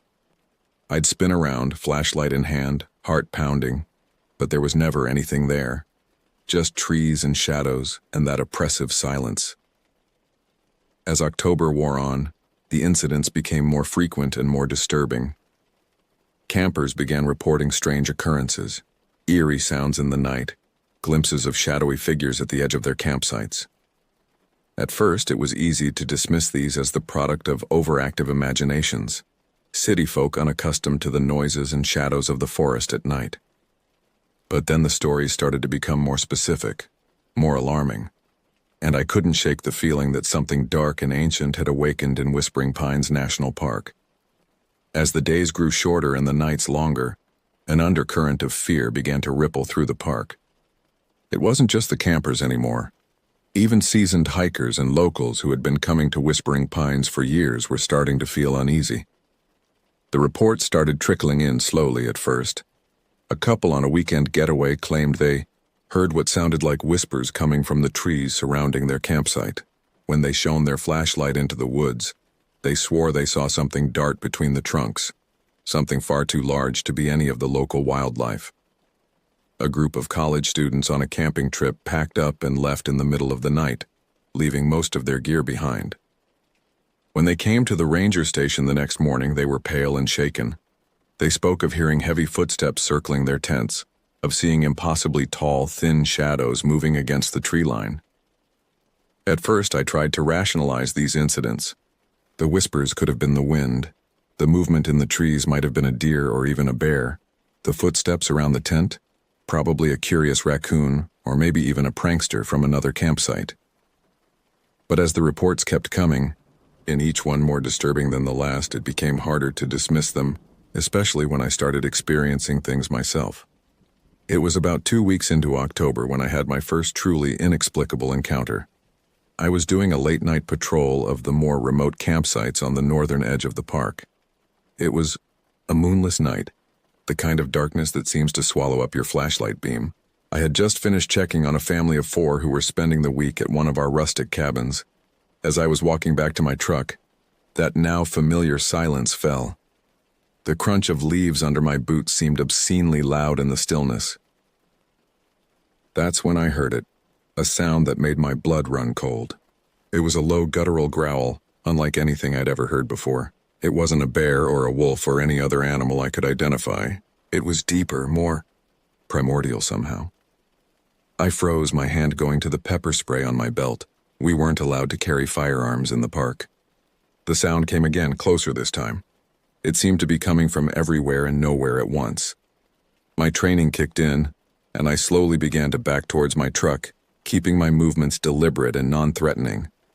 That's when I saw it. Just at the edge of my flashlight's beam, something moved. At first I thought it was just shadows playing tricks on my eyes, but then I saw it clearly. A figure impossibly tall and thin standing between 2 ancient pines. Its proportions were all wrong. The arms hung down past where knees should be, ending in hands with fingers that seemed too long, too sharp. Its head was oddly elongated, and though I couldn't make out any features, I had the terrible sense that it was looking right at me. For a moment that stretched into eternity, we stood there, the thing and I, locked in a silent standoff. Then, with a movement so fast I almost missed it, it simply vanished. 1 second it was there, and the next it was gone, leaving nothing but that oppressive silence and the thundering of my own heart. I'd like to say I acted bravely, that I investigated further or radioed for backup. The truth is I ran. I ran faster than I've ever run in my life, not stopping until I was in my truck with the doors locked and the engine running. As I sped back to the ranger station, my mind raced. What had I just seen? Was it real? Or had the stress and long hours finally gotten to me? I wanted desperately to believe it was just a trick of the light, a momentary hallucination brought on by fatigue and an overactive imagination. But deep down, I knew. Something was in our park, something that didn't belong, and it was only going to get worse. The days following my encounter in the woods were a blur of sleepless nights and anxious patrols. I found myself jumping at every shadow, every unexpected sound. The other rangers noticed my change in demeanor, but I couldn't bring myself to tell them what I'd seen. How could I explain something I didn't understand myself? It was Harold, the oldest and most experienced ranger on our team, who finally cornered me about it. He found me one morning staring blankly into my coffee in the break room of the ranger station. "All right, James," he said, pulling up a chair across from me. "What's eating you?" I considered brushing him off, making up some excuse about not sleeping well. But the concern in his eyes broke through my resolve. Over the next hour, I poured out everything.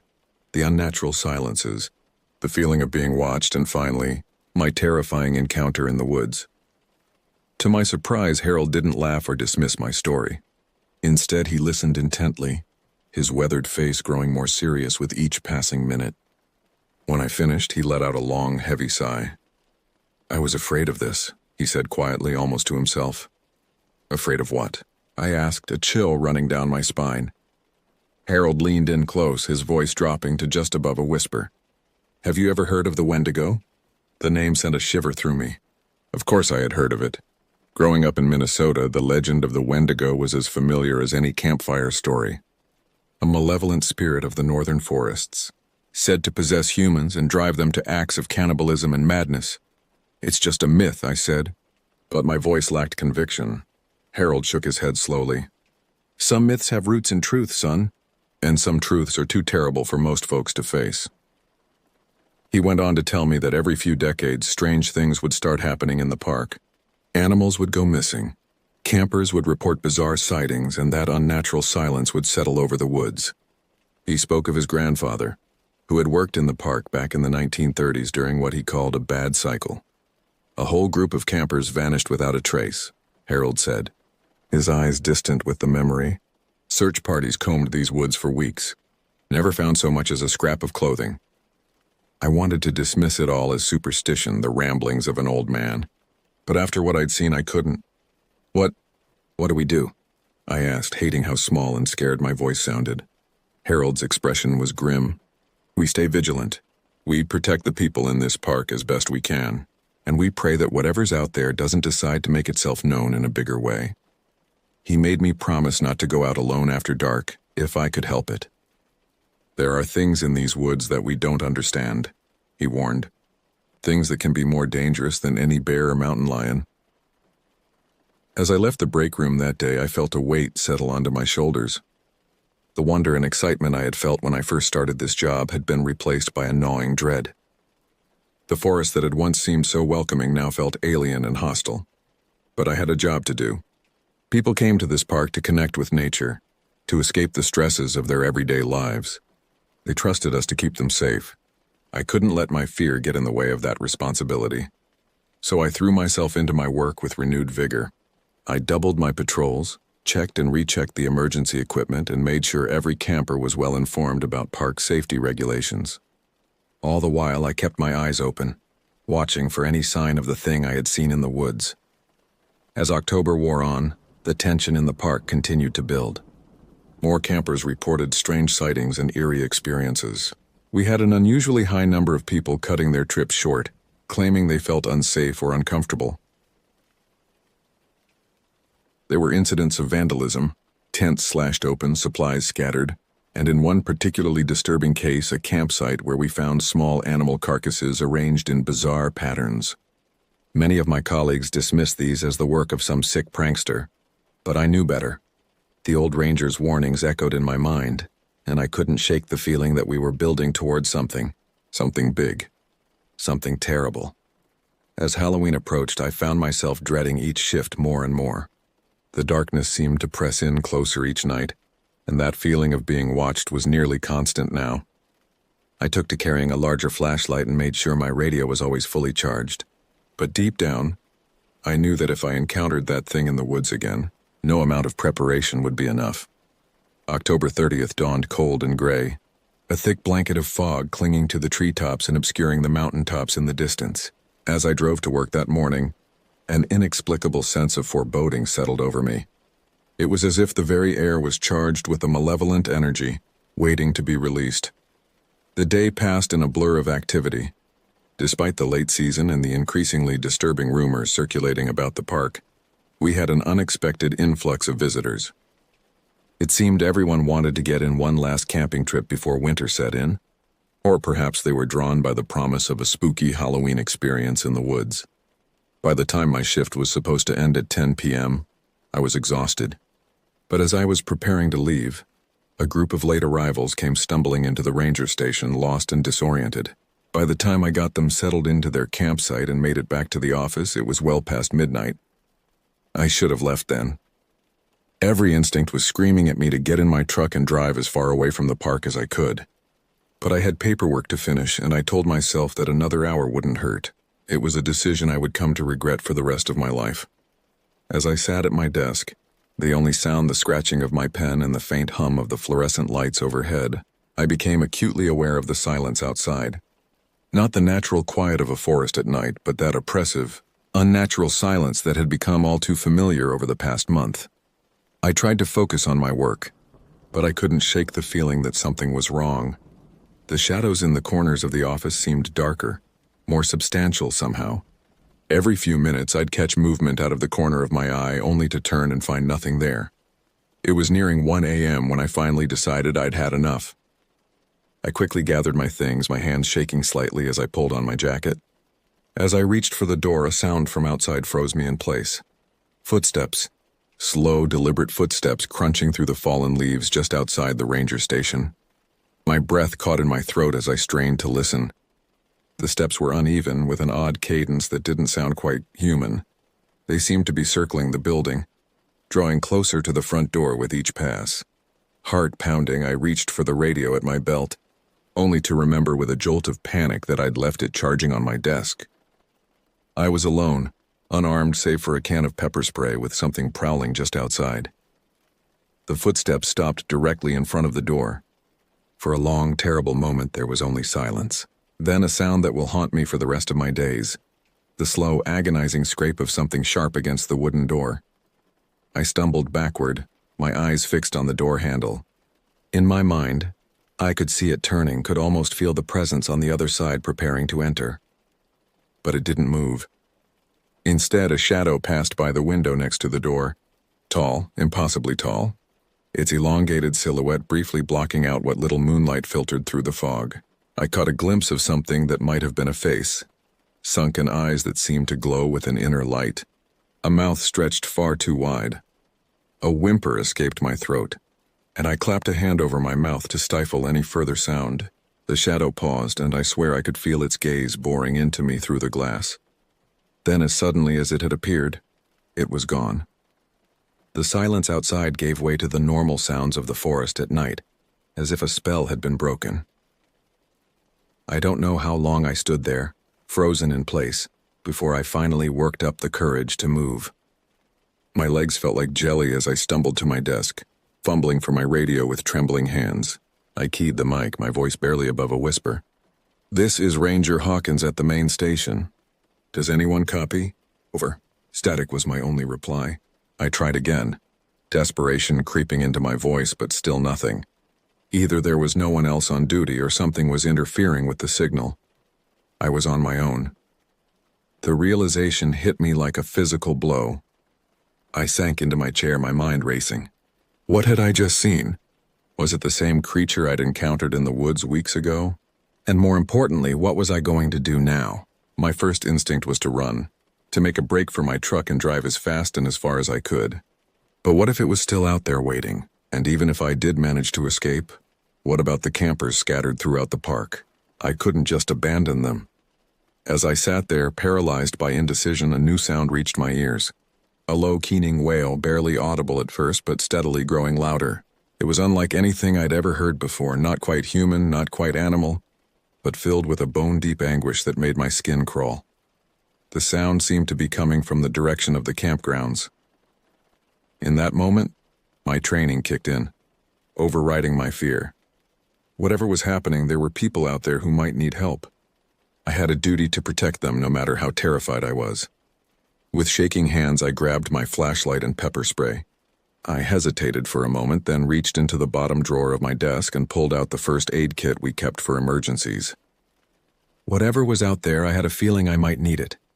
Taking a deep breath, I approached the door. My hand hovered over the knob for a long moment before I finally worked up the courage to turn it. The door creaked open, the sound unnaturally loud in the quiet night. The air outside was frigid, my breath misting in front of me as I swept my flashlight beam across the parking lot. Nothing moved in the shadows. The wailing had stopped, leaving behind an eerie silence. I made my way to my truck, constantly looking over my shoulder, half expecting to see that tall, impossible figure looming behind me. But I made it without incident, the familiar rumble of the engine offering a small measure of comfort as I pulled out of the parking lot. As I drove towards the campgrounds, my headlights cutting through the fog, I couldn't shake the feeling that I was driving towards something I wasn't prepared to face, something that would change everything. I was right. The road to the campgrounds wound through the densest part of the forest, ancient pines looming on either side like silent sentinels. My headlights seemed to be swallowed by the darkness, barely illuminating more than a few feet ahead. As I rounded a bend, something darted across the road, a fleeting shadow that was there and gone so quickly I almost thought I'd imagined it. I slammed on the brakes, the truck skidding slightly on the leaf-strewn asphalt. Heart pounding, I peered out into the darkness. For a long moment, there was nothing. Then just at the edge of my headlight's reach, I saw movement. Something was weaving between the trees, moving with an unnatural, jerky gait. I should have driven on, should have radioed for backup, even though I knew my calls would go unanswered, or headed straight for the campgrounds to check on the visitors. Instead, driven by a mix of fear and morbid curiosity, I did the unthinkable. I got out of the truck. The forest was eerily silent as I stepped onto the road, my flashlight beam sweeping the tree line. The fog had thickened, curling around my ankles like ghostly fingers. I took a tentative step towards the woods, then another. "Hello?" I called out, my voice sounding small and insignificant in the vast darkness. "Is someone there? Do you need help?" A twig snapped somewhere to my left. I whirled towards the sound, my flashlight beam cutting through the mist. For a split second, I caught a glimpse of something pale and emaciated disappearing behind a tree. "Wait!" I shouted, all common sense abandoning me as I plunged into the underbrush. I crashed through the forest, branches whipping at my face, roots threatening to trip me with every step. I could hear something moving ahead of me, always just out of sight. The fog grew thicker until I could barely see a few feet in front of me. Suddenly, the ground disappeared from under my feet. I tumbled down a steep embankment, leaves and twigs scratching at my skin as I rolled. I came to a stop at the bottom, the wind knocked out of me, my flashlight flying from my grasp. As I lay there, dazed and gasping for breath, I became aware of a presence. Something was standing over me. Slowly, terrified of what I might see, I raised my eyes. It was the creature from my nightmares, the thing I'd glimpsed in the woods and outside the ranger station. In the dim light of my fallen flashlight, I could finally see it clearly. It was vaguely humanoid, but stretched and distorted in impossible ways. Its limbs were too long, joints bending at unnatural angles. The skin was a sickly pale color, stretched tight over protruding bones, but it was the face that would haunt me for years to come. Sunken, glowing eyes stared down at me from deep sockets. The mouth was a gash across the lower half of its face, filled with needle-sharp teeth. As I watched in horror, that mouth opened wider than any human mouth should be able to. A long, black tongue snaking out to taste the air. I wanted to scream, to run, to do anything, but I was paralyzed with fear. The creature crouched down, its face inches from mine. I could smell its breath, the stench of decay and something metallic that I realized with dawning horror was blood. It reached out one long-fingered hand towards my face, I squeezed my eyes shut, certain that this was the end.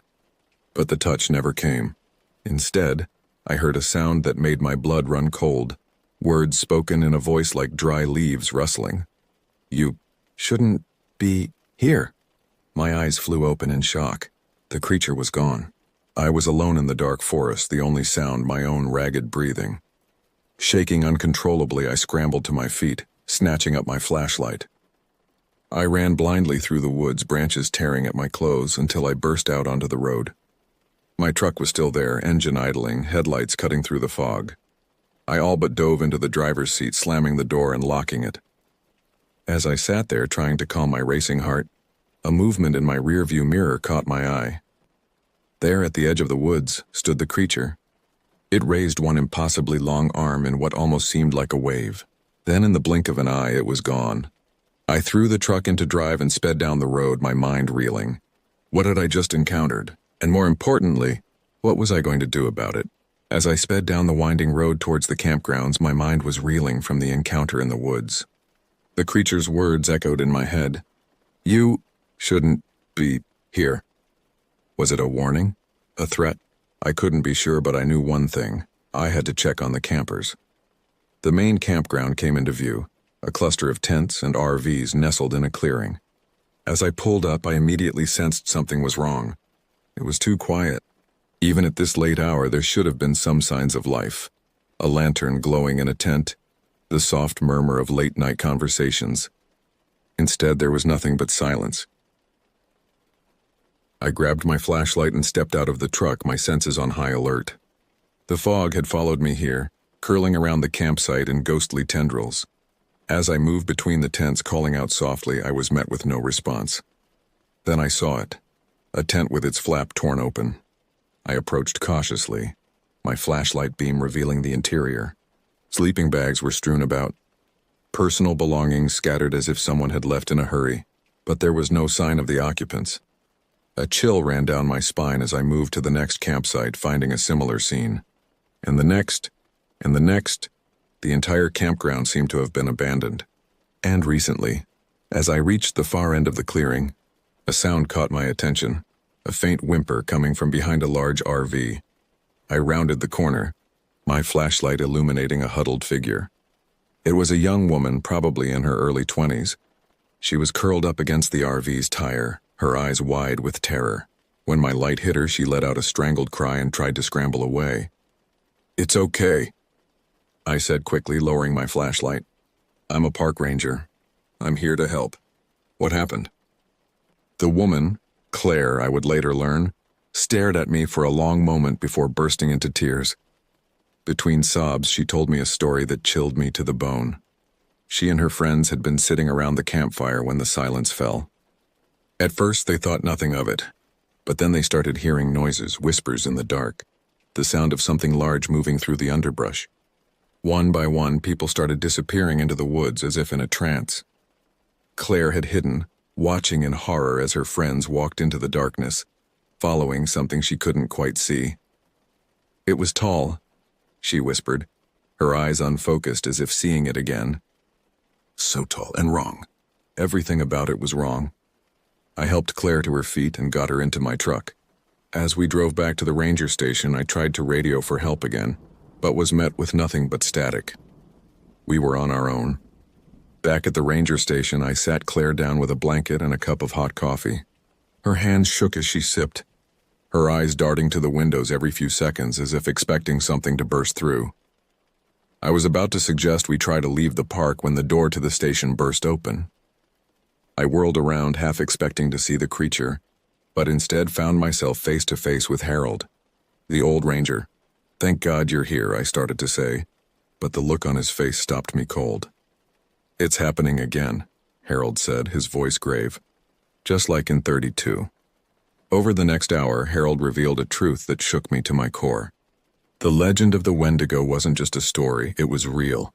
Every few decades, something would awaken in the forest, something ancient and hungry. It would lure people into the woods, possessing some, consuming others. But why? I asked, struggling to process this information. "Why is this happening?" Harold's eyes were sad as he looked at me. "The land remembers," he said softly. It remembers the atrocities committed here, the broken treaties, the lives destroyed, and sometimes it seeks retribution. As Harold spoke, I felt a shift in the air. The lights in the station flickered, and that oppressive silence fell once again. Claire whimpered, pressing herself into a corner. "It's here," Harold whispered. What happened next is still a blur in my memory. The windows of the station exploded inward, showering us with glass. Claire screamed as a long, pale arm reached through, grasping at the air. Harold moved with a speed that belied his age, pulling an ancient-looking rifle from a hidden compartment. "Iron and sage," he yelled over the chaos. "It's the only thing that can hurt it." I grabbed Claire and we made a run for the back door. As we burst out into the night, I could hear the sound of splintering wood behind us. The creature was inside. We ran for the tree line, the sound of pursuit close behind. I could hear Harold's rifle going off, the shots echoing through the forest. Then suddenly silence.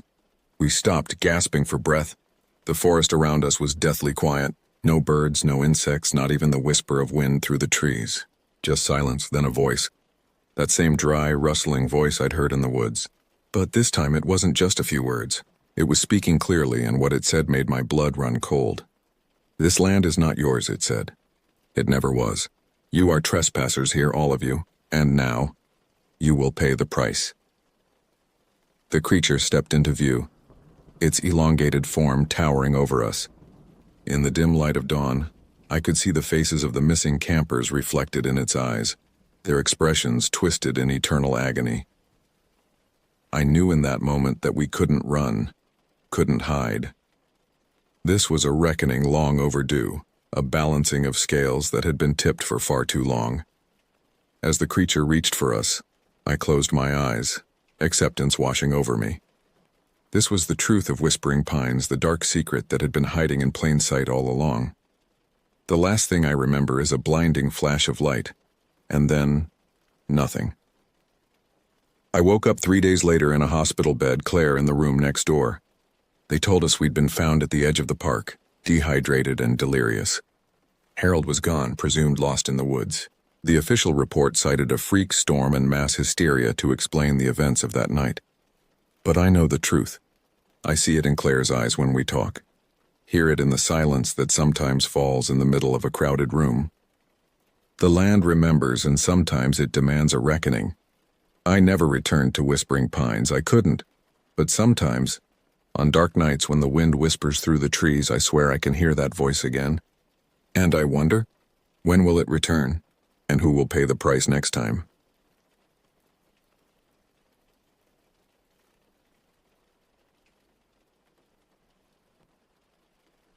The old cabin stood silently at the edge of Lake Obsidian, its weathered wooden exterior a testament to years of enduring harsh New Hampshire winters.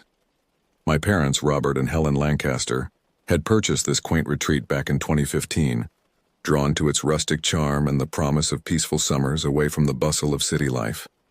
I'm James Lancaster, 37 years old, and this is my account of the events that transpired at that cabin 5 years ago. But before I delve into the heart of this chilling tale, let me provide some context about myself and my family. My wife, Catherine, and I have been married for 14 wonderful years. We're the proud parents of 5 children.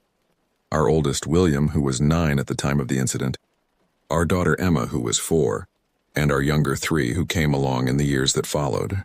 I work as a software engineer, while Catherine is a pediatric nurse. We lead what most would consider a normal, happy life. However, there's an aspect of my life that sets me apart from many. I'm a Satanist, though not in the way popular culture often portrays us. We don't sacrifice animals or perform dark rituals. Instead, my beliefs center around individualism, skepticism, and the rejection of arbitrary authority. I find beauty in the darker aspects of life, enjoy horror movies, and have a passion for gaming. More importantly, I've always been fascinated by the paranormal and cryptozoology. Throughout my life, I've experienced what I would call minor paranormal events, unexplained noises, fleeting shadows in the corner of my eye, or the occasional inexplicable feeling of being watched. But nothing could have prepared me for what happened at my parents' cabin that summer of 2020. The cabin itself was a 2-bedroom affair, rustic yet comfortable. The master bedroom, Where Catherine and I slept was on the ground floor while the kids' room was upstairs. Large windows in every room offered breathtaking views of Lake Obsidian and the dense forest surrounding it. It was mid-June when we arrived for our week-long stay. The weather was perfect. Warm days with a cool breeze coming off the lake and nights just chilly enough to warrant a light sweater. The first few days passed uneventfully. We spent our time hiking, fishing, and enjoying the serenity of nature. William was thrilled to explore the woods, always returning with some new treasure, interesting rocks, oddly shaped sticks, or vibrant leaves. Emma, ever the ball of energy, would chase butterflies in the meadow near the cabin or splash in the shallows of the lake under our watchful eyes. As night fell on our fourth day at the cabin, a sense of unease began to creep over me. Perhaps it was the way the shadows seemed to lengthen and deepen as the sun set, or how the usually cheerful chirping of birds gave way to an eerie silence. I brushed it off as my overactive imagination, a side effect of my interest in the supernatural. After dinner, as Catherine and I were preparing the kids for bed, I found myself standing at the kitchen window, staring out into the gathering darkness. The forest seemed to press in closer to the cabin, the trees morphing into looming, menacing shapes. A flicker of movement caught my eye, something darting between the trees at the edge of the clearing. I blinked and it was gone. "James?" Catherine's voice startled me. "Are you okay?" I turned to her, forcing a smile. "Yes, I just thought I saw something in the woods. Probably a deer." She gave me a concerned look but didn't press further. "Okay, can you help me get Emma to bed? She's being extra squirmy tonight." As I headed upstairs to the kids' room, I couldn't shake the feeling that something was off. The air felt heavier, charged with an energy I couldn't explain. The process of getting our children to bed was always a challenge, but that night, it seemed particularly difficult. William was easier to manage. At 9, he was content to read a book until sleep claimed him. Emma, on the other hand, was a whirlwind of energy, giggling and darting around the room as Catherine and I tried to corral her into bed. "Emma, sweetheart, it's time to sleep," I said, trying to keep my voice calm and soothing despite the growing unease in my gut. "But I'm not tired, Daddy," she protested, her blue eyes wide and pleading. "Can't I stay up just a little longer?" I sighed, running a hand through my hair. "No, honey. It's already past your bedtime. Come on, let's get you tucked in." Just as I thought I had her convinced, Emma let out a peal of laughter and darted past me, out of the bedroom door and down the stairs. I could hear her bare feet pattering on the wooden floor below. "I've got her," Catherine said, giving me a tired smile. "Why don't you finish getting William settled?" I nodded, turning back to our son, who was already engrossed in his book. The sound of Catherine's gentle coaxing and Emma's giggles drifted up from downstairs. I sat on the edge of William's bed, my eyes drawn to the open window. The cool night air carried the scent of pine and lake water, but there was something else, a faint musty odor that I couldn't quite place. "Dad?" William's voice pulled me from my thoughts. "Is everything okay?" I looked at him, seeing the concern in his young face. Sometimes I forgot how perceptive he could be. "Everything's fine, buddy," I assured him, ruffling his hair. "Just thinking about how much I love being up here with you guys." He smiled, but I could see he wasn't entirely convinced. "I love it too, Dad, but does it feel different to you tonight?" A chill ran down my spine at his words, so I wasn't the only one who sensed it. "Different how?" I asked, trying to keep my voice casual. William shrugged, his eyes darting to the window. "I don't know. It just feels weird, like something's watching us." I swallowed hard, fighting to maintain a calm exterior. "It's probably just because we're not used to being in the woods," I said, hoping I sounded more confident than I felt. "There's nothing out there that can hurt us, Will, I promise." He nodded, seeming somewhat reassured.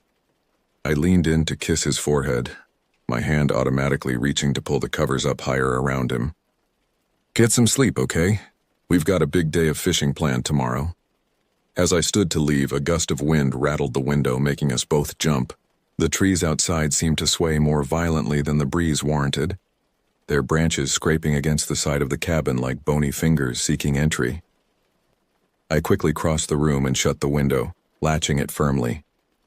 "Just in case it rains," I explained to William, who was watching me with wide eyes. I was about to turn off the light when I heard it. a sound that made my blood run cold and my heart stutter in my chest. "Daddy?" It was Emma's voice, but wrong, distorted, as if coming through an old radio with poor reception, and it wasn't coming from downstairs where I knew my daughter to be. It was coming from outside the window I had just closed. For a moment, I stood frozen, my hand still on the light switch. The voice came again, a warped version of my daughter's cheerful call. "Daddy, where are you?" William sat up in bed, his face pale in the dim light. "Dad, what was that?" I forced myself to move, crossing back to the window in 2 quick strides. My hands shook as I yanked the curtains open, peering out into the darkness. The forest loomed beyond the small clearing around the cabin, a wall of impenetrable black. I strained my eyes, searching for any sign of movement, any hint of my daughter's small form. But there was nothing. Just the wind in the trees and the faint lapping of waves on the lakeshore. "Stay here," I told William, my voice coming out harsher than I intended. "Don't open the window, don't look outside. I'm going to check on your mom and sister." I didn't wait for his response, already moving towards the door.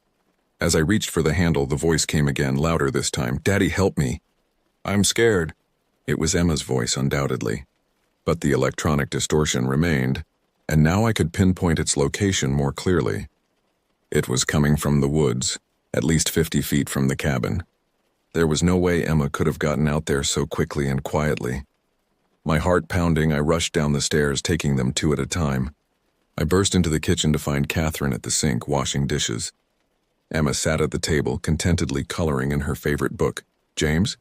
Catherine turned, alarm clear on her face. "What's wrong?" "You look like you've seen a ghost." I opened my mouth to respond, but no words came out. How could I explain what I'd just heard? It defied logic, defied reality. I looked at Emma, happily humming to herself as she scribbled with her crayons. She was here, safe. But then what had I heard? I thought I heard something outside. I finally managed, my voice hoarse. "Can you keep the kids down here for a bit? I want to check around the cabin." Catherine's brow furrowed with concern. "James, it's dark out there. Maybe we should just call it a night and—" "Please." I cut her off more sharply than I intended. Softening my tone, I added, "It'll only take a few minutes. I just want to make sure everything's secure." She hesitated for a moment, then nodded. "Okay, but be careful. And take a flashlight." I grabbed the heavy-duty flashlight we kept by the back door and stepped out onto the porch. The night air was cooler now, carrying a damp chill that seeped into my bones. I swept the beam of light across the yard, illuminating patches of grass and the first line of trees. Nothing seemed out of place. No footprints in the soft earth, no disturbed underbrush. I circled the cabin slowly, my senses on high alert for any sound or movement. But aside from the usual nighttime forest noises, the hoot of an owl, the rustle of small animals in the undergrowth, all was quiet. I was almost back to the porch when I heard it again. "Daddy, please. I'm lost." The voice came from directly behind me, so close I could almost feel the breath on my neck. I whirled around, the flashlight beam cutting through the darkness, but there was nothing there. Just empty air and the looming trees beyond. A cold sweat broke out on my forehead. This couldn't be happening. It had to be some kind of trick, a prank maybe. But who would do this? We were miles from the nearest neighbor, and no one knew we were here except my parents. As I stood there, paralyzed by fear and confusion, a new sound reached my ears. A low, guttural growl, unlike anything I'd ever heard before. It seemed to come from everywhere and nowhere at once, reverberating through the trees and shaking me to my core. I didn't wait to see what might emerge from the shadows. I ran back to the cabin, slamming and locking the door behind me. Catherine and the kids looked up in alarm as I entered, panting and wide-eyed. "James, what?" Catherine began. But I cut her off. "We need to leave, now." Catherine stared at me, her face a mixture of confusion and growing alarm. "Leave, James, it's the middle of the night." "What's going on?" I ran a shaky hand through my hair, trying to find the words to explain what I'd experienced without sounding completely unhinged. I heard something out there. Something that shouldn't be possible." Emma looked up from her coloring book, her eyes wide. "Was it a monster, Daddy?" "No, sweetie," I said quickly, forcing a smile. "There's no such thing as monsters. It was probably just an animal." But even as I said the words, I knew they weren't true. What I'd heard was no animal, at least not any I'd ever encountered. Catherine stood up, her nurse's instincts kicking in as she approached me. She placed a cool hand on my forehead. "You don't have a fever. James, you're scaring me. What exactly did you hear?" I took a deep breath, steeling myself. I heard Emma's voice, but it wasn't Emma. It was coming from the woods, and it sounded wrong, distorted.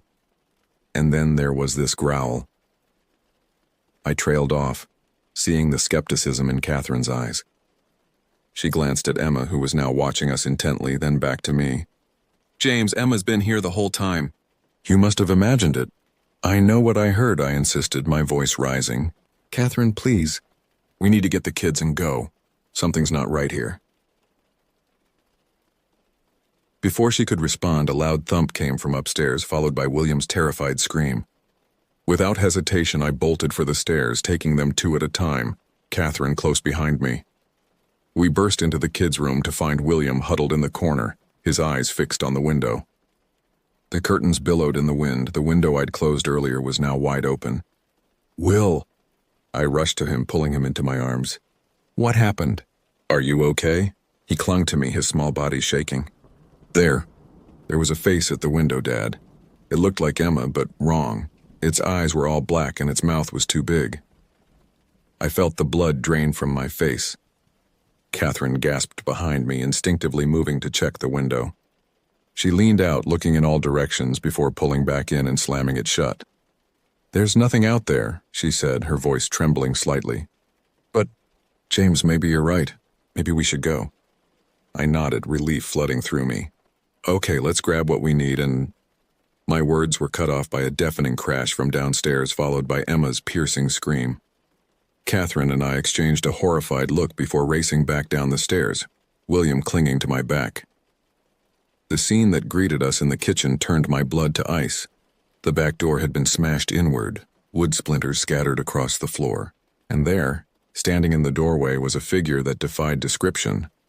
It was roughly human-shaped, but too tall, too thin. Its limbs were unnaturally long, ending in hands with fingers like talons, but it was the face that sent waves of terror crashing over me. It was Emma's face, but twisted, distorted. The eyes were bottomless pits of darkness, the mouth a gaping maw filled with needle-sharp teeth. Emma was backed into a corner, her small face contorted with fear. The creature took a step towards her, its movements jerky and unnatural. "Get away from her!"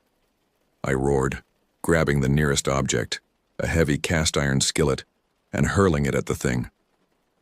The pan struck it squarely in the head, and for a moment, the air seemed to shimmer around it. Its form flickered like a bad television signal before solidifying again. It turned its attention to me, those black eyes boring into my soul. And then it spoke in that horrible, distorted version of my daughter's voice. "Why won't you help me, Daddy? Don't you love me?" I felt my sanity begin to fray at the edges. This couldn't be real. It couldn't be happening. But the terror on my family's faces, the splintered door, the cold wind whipping through the kitchen, it was all too visceral to be a nightmare. "You're not my daughter," I growled, positioning myself between the creature and my family. "I don't know what you are, but you need to leave. Now." The thing cocked its head to one side, an eerily human gesture that sent shivers down my spine. Its mouth stretched into a grotesque parody of a smile, far too wide for any human face. "But I am your daughter, Daddy," it said, taking another step forward. "I'm just yet improved. Don't you want to be improved too? All of you?" From behind me I heard Catherine's shaky voice. "James, the car keys. We need to go." I nodded almost imperceptibly, not taking my eyes off the creature. "In my jacket pocket," I whispered back. "By the front door." The creature took another step forward, its distorted features twisting into something that might have been curiosity. "Why are you whispering, Daddy? Don't you want to play with me?" I felt William's grip on my leg tighten, his small body trembling against me.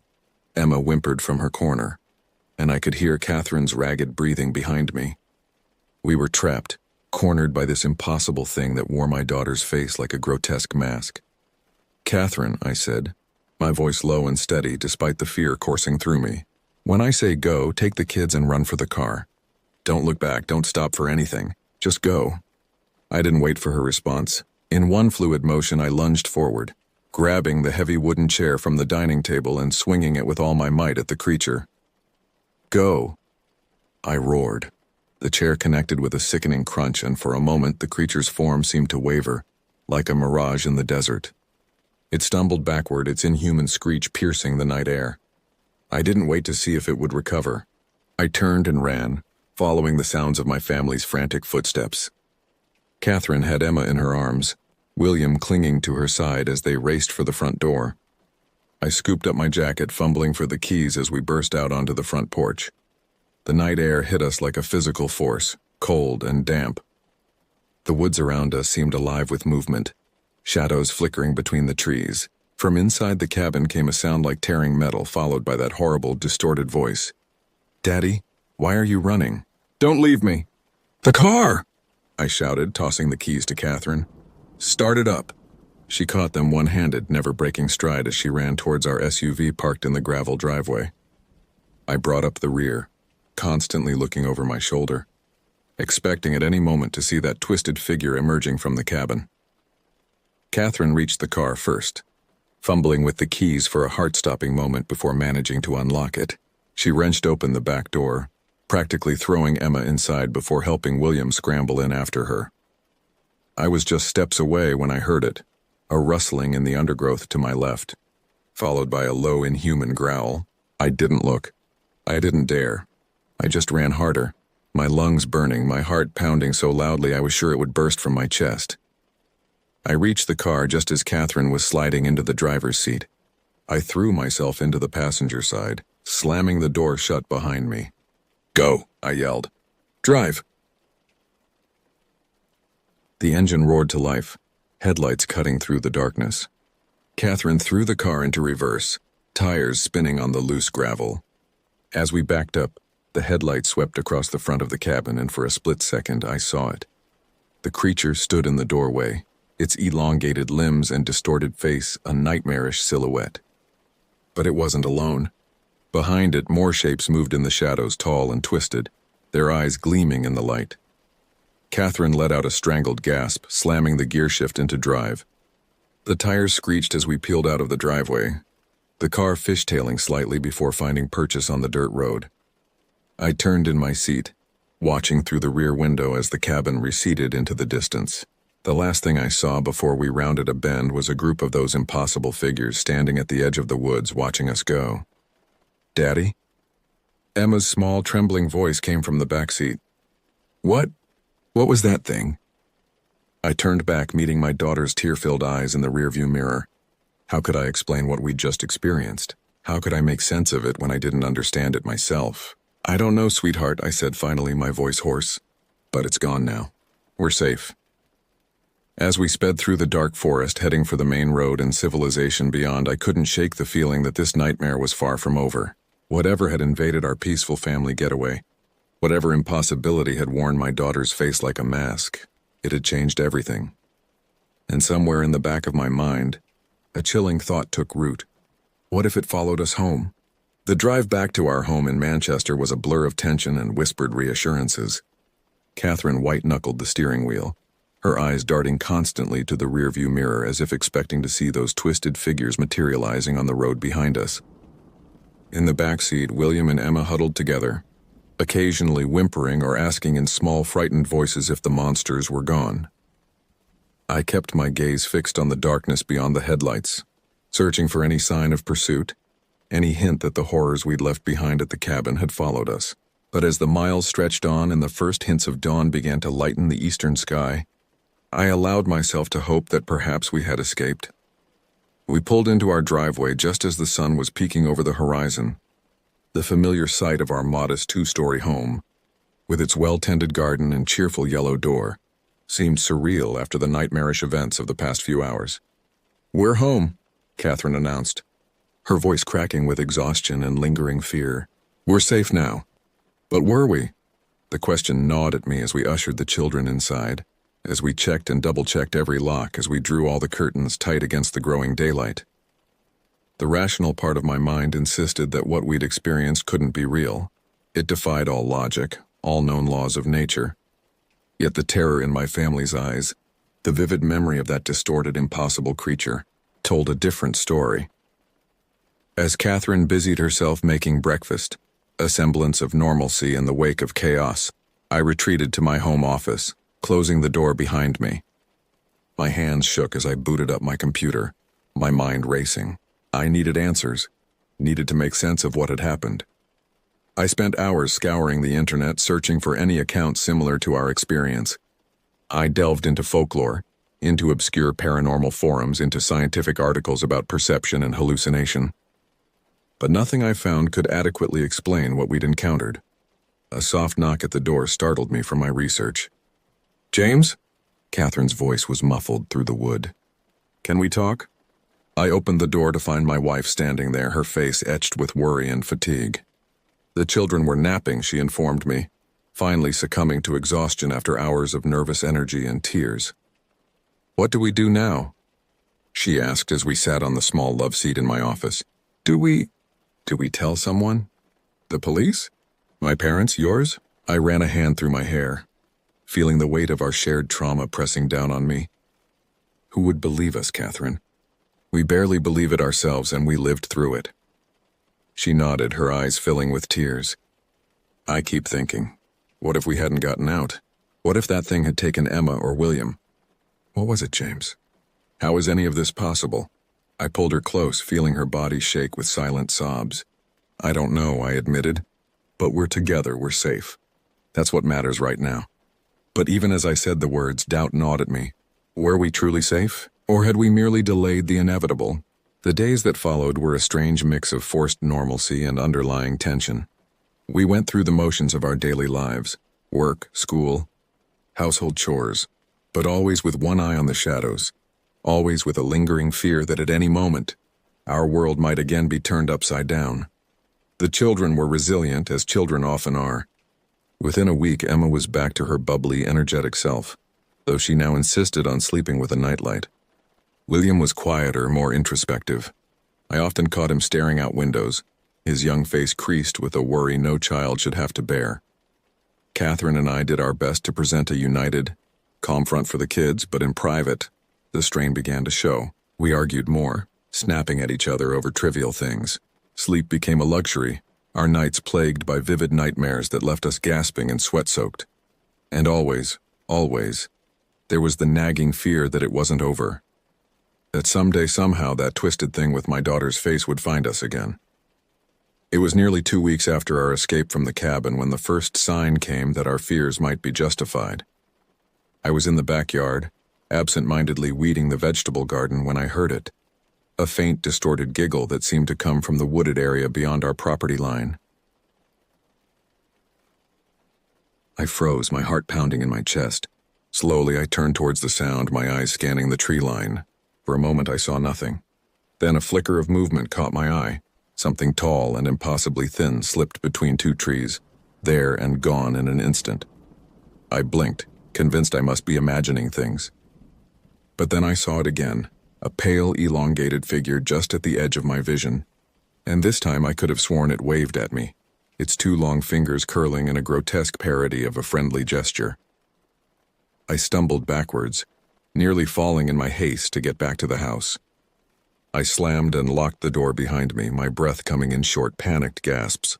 "James," Catherine called from upstairs. "Is everything okay?" I opened my mouth to respond, to warn her, to tell her we needed to run again. But before I could form the words, a sound from outside stopped me cold. It was Emma's voice, but wrong, distorted and electronic, just as it had been that night at the cabin. "Daddy?" it called. "Why did you leave me in the woods? Don't you want to play?" As Catherine's footsteps sounded on the stairs, as I heard the children stirring in their rooms, I realized with a sinking heart that our nightmare was far from over. It had followed us home. The weeks that followed our return from the cabin were a slow descent into paranoia and fear. Every shadow held potential menace, every unexpected sound sent our hearts racing. We became prisoners in our own home, drawing the curtains tight against the outside world, jumping at every creak of the house settling or whisper of wind through the trees.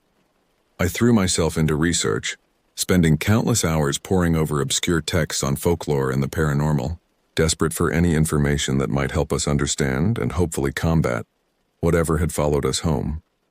Catherine, ever practical, focused on fortifying our defenses. She installed new locks on all the doors and windows, set up a complex security system, and even went so far as to salt the perimeter of our property, a protective measure she'd read about in one of my books. The children, bless their resilient souls, seemed to be coping better than we were. Emma's nightmares had largely subsided, though she still insisted on sleeping with her bedroom door open and a nightlight blazing. William had become our unofficial lookout, his young eyes constantly scanning the tree line beyond our backyard, alert for any sign of the impossible creatures we'd encountered.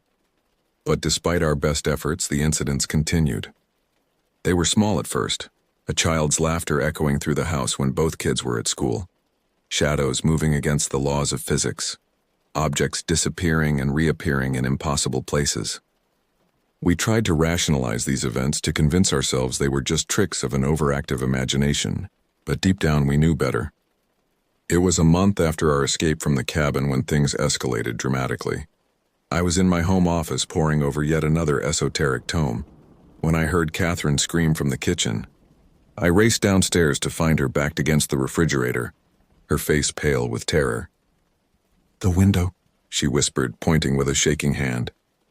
I turned, following her gaze to the large bay window that overlooked our backyard. For a moment I saw nothing but the familiar view of our garden and the woods beyond. Then movement caught my eye. There, pressed against the glass, was a face. But not just any face. It was Emma's face, distorted and wrong, just as it had been on that creature at the cabin. The eyes were black pits, the mouth stretched impossibly wide in a rictus grin.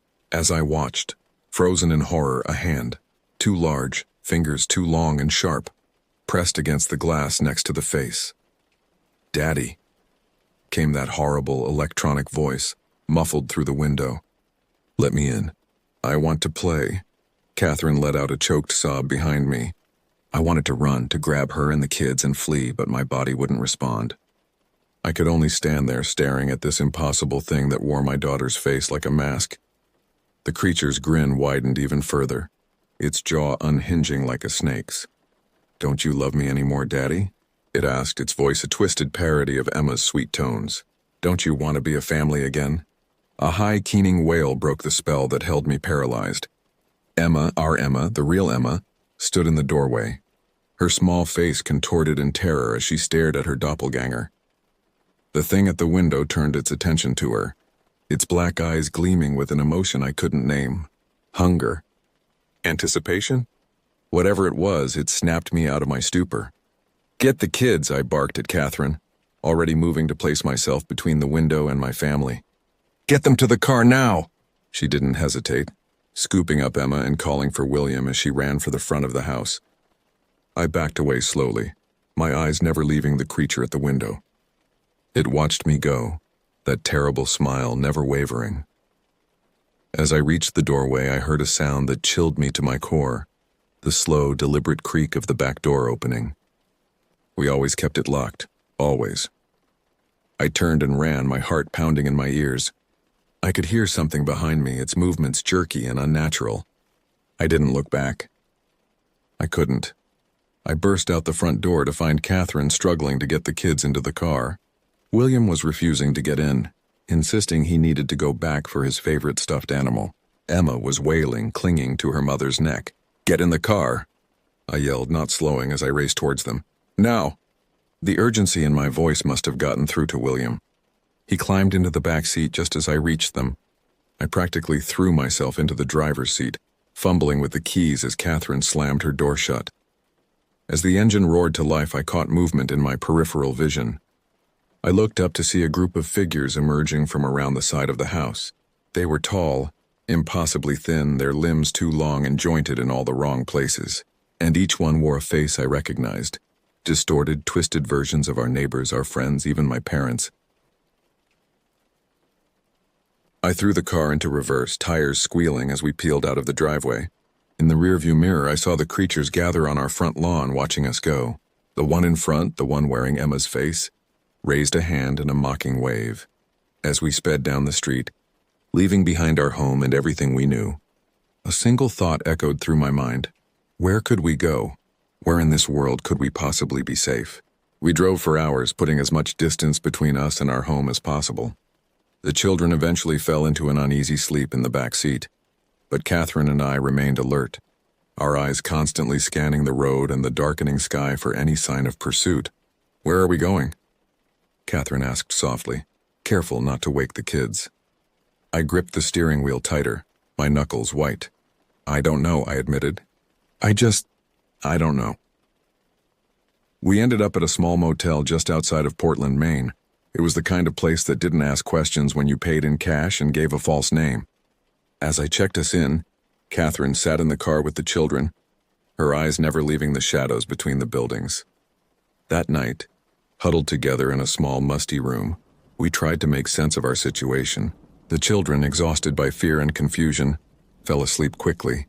Catherine and I sat at the small table by the window speaking in hushed tones. "What are they?" Catherine asked, her voice trembling. "How is any of this possible?" I shook my head, feeling the weight of my inability to protect my family pressing down on me. "I don't know.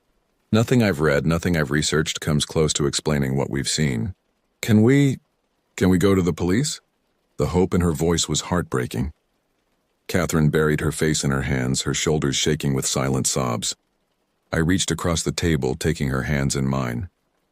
"We'll figure this out," I said, trying to inject confidence I didn't feel into my voice. "We'll find a way to stop them, to protect our family." But even as I spoke the words, doubt gnawed at me. How could we fight something we didn't understand? Something that defied all laws of nature and reason? The next few days passed in a blur of constant movement. We never stayed in one place for more than a night, always looking over our shoulders, always waiting for the other shoe to drop. We drove aimlessly, crisscrossing New England, hoping that if we kept moving, the things pursuing us wouldn't be able to find us. But deep down, I knew it was only a matter of time. It was on the 5th night of our flight that it happened. We had stopped at a small campground in the White Mountains of New Hampshire, reasoning that the isolation might provide some safety. As night fell, we huddled around a small campfire, the children roasting marshmallows in an attempt at normalcy. That's when we heard it, a twig snapping in the darkness beyond the circle of firelight. William tensed, his young eyes scanning the tree line. Emma scooted closer to Catherine, whimpering softly. "It's probably just an animal," I said, trying to keep my voice steady. But even as I spoke, I knew it wasn't true. From the darkness came that familiar, distorted voice. "Daddy?" "Mommy, why did you run away? Don't you love us anymore?" Emma let out a terrified cry, burying her face in Catherine's chest. William stood up, his small fists clenched at his sides. "You're not our family," he said, his voice shaking but determined. "Go away." A chilling laugh echoed through the trees, seeming to come from all directions at once. "But we are your family now," the voice said. "The only family you'll ever need."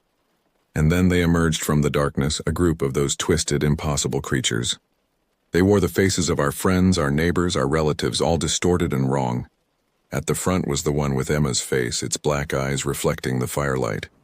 I stood, placing myself between the creatures and my family. "What do you want from us?" I demanded, my voice stronger than I felt. The Emma thing cocked its head to one side, that terrible smile widening. "We want you to join us," it said. "To become like us. To be free from the limitations of your fragile human forms." "Never," Catherine spat, holding Emma close. The creature's smile didn't waver. "You don't have a choice," it said. "You've seen us now. You know we exist. There's no going back." As it spoke, the other creatures began to move forward, their movements jerky and unnatural. I looked around frantically, searching for any means of escape, any weapon we could use. But we were surrounded, cut off from the car, from any hope of flight. In that moment, as the creatures closed in and my family huddled behind me, I realized something. These things, whatever they were, fed on our fear. They thrived on the terror they inspired, on the way they made us doubt our own sanity.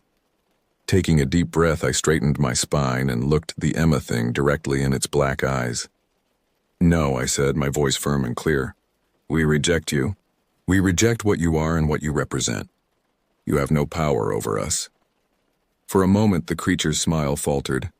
It took a step back, confusion evident on its twisted features. Emboldened, Catherine stepped up beside me. "We are not afraid of you," she declared.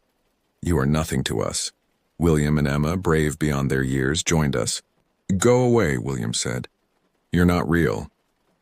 "We don't believe in you," Emma added, her small voice strong and sure. As we stood there, united in our defiance, something incredible happened. The creatures began to waver, their forms becoming insubstantial like mirages in the desert heat. The Emma thing let out a horrible, inhuman shriek as its body seemed to dissolve into mist.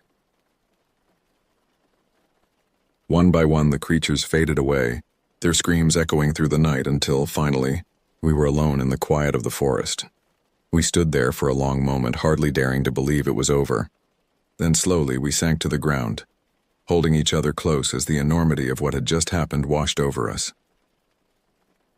In the days and weeks that followed, we slowly pieced our lives back together. We returned home, cleansed the house with sage and salt, and tried to find our way back to normalcy. It wasn't easy. The memories of what we'd experienced lingered, coloring our perceptions and haunting our dreams. But we had each other, and we had the knowledge that we had faced the impossible and emerged victorious. Whatever those creatures had been, hallucinations, interdimensional beings, or something else entirely, we had proven stronger. As I sit here now, years later, writing down this account, I can't help but wonder if we'll ever truly understand what happened to us. Perhaps some mysteries are meant to remain unsolved. But I know this: the love of family, the strength found in unity, and the power of belief are forces more potent than any horror this world or any other can conjure. And if, someday, we hear that distorted voice calling from the shadows again, we'll be ready, for we know now that the greatest weapon against the darkness is the light we carry within ourselves.